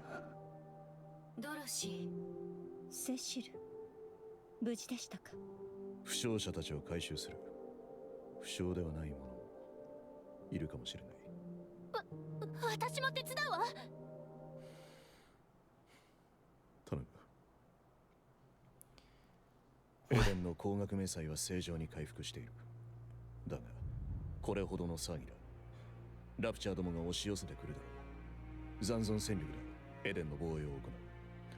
2日しのぎきれれば問題ないはずだ。わかりました。信じられないことになりましたわね。お嬢様、我々は勝ったのでございますか？まだわかりません。極めつけるのは早いですわ。お嬢様、決めつけるでございます。あれからみんなどうなったの？インヘルトは全滅した。全滅って？ノアの脳はブレインシェルターに保管されている。イサベルとハランが戦死した。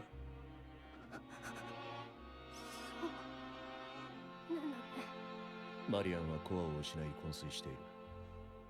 生きてはいるようだが、いつ何が起こるかは予想できない。ヘレティックである以上、治療も困難だ。本人の再生力に頼るしかない。ラプンツェルは頭の一部を除いて粉砕された。脳だけは回収している。ブレンも大破した。損傷が激しく、脳を取り出せていない。最も危険な状態だ。ナヨタも軽くない傷を負った。だが、力を解放して防御力が上がっていたのか、致命傷は免れたようだ。遠くないうちに復帰できるだろう。スノーホワイトはボディが両断されていた。だが綺麗に切断されていたため、最も軽傷で済んだとも言える。セシルの修理が終われば、すぐにでも復帰するだろう。以上だ。ヨハン。口を塞いでいろドロシー。今はお前と話す気分ではない。10分間の休憩とする。Johann staggers off as Dorothy watches him going in silence. 接合は完了しました。皮肉な話ですが、切断面が綺麗で簡単でした。具合は大丈夫ですか？何もかも思い出した。思い出したとは何のことですか？お姉ちゃんのことだ。セシル。はい。強い武器と装備をくれ。今のままではお姉ちゃんに勝てない。出せるものはない。好きにしてくれ。知っていましたか？エデンにはあなた方、つまりパイオニア専用と言っても過言ではない兵器や装備のプランがあります。もしいつか共闘できる時が来たら、それを送るつもりでした。ヨハンが直々に進めていた計画です。なぜこの戦いに出さなかった？あくまで計画ですから。完成はいつになる？あなたが協力的であれば2週間で足ります。わかった。よろしく頼む。こちらこそ。Snow White closes her eyes, reaching into the recesses of her memories. A white landscape flickers into view, a field overflowing with white lilies, swaying gently in the wind. A crimson landscape flickers before her eyes, reeds dancing under the blazing sun. An old melody carried by the wind, she recalls their final farewell, and tears roll down her cheek. Queen has retreated from Eden. I thought we were going to be done with the major storyline, but no, it escalated severely.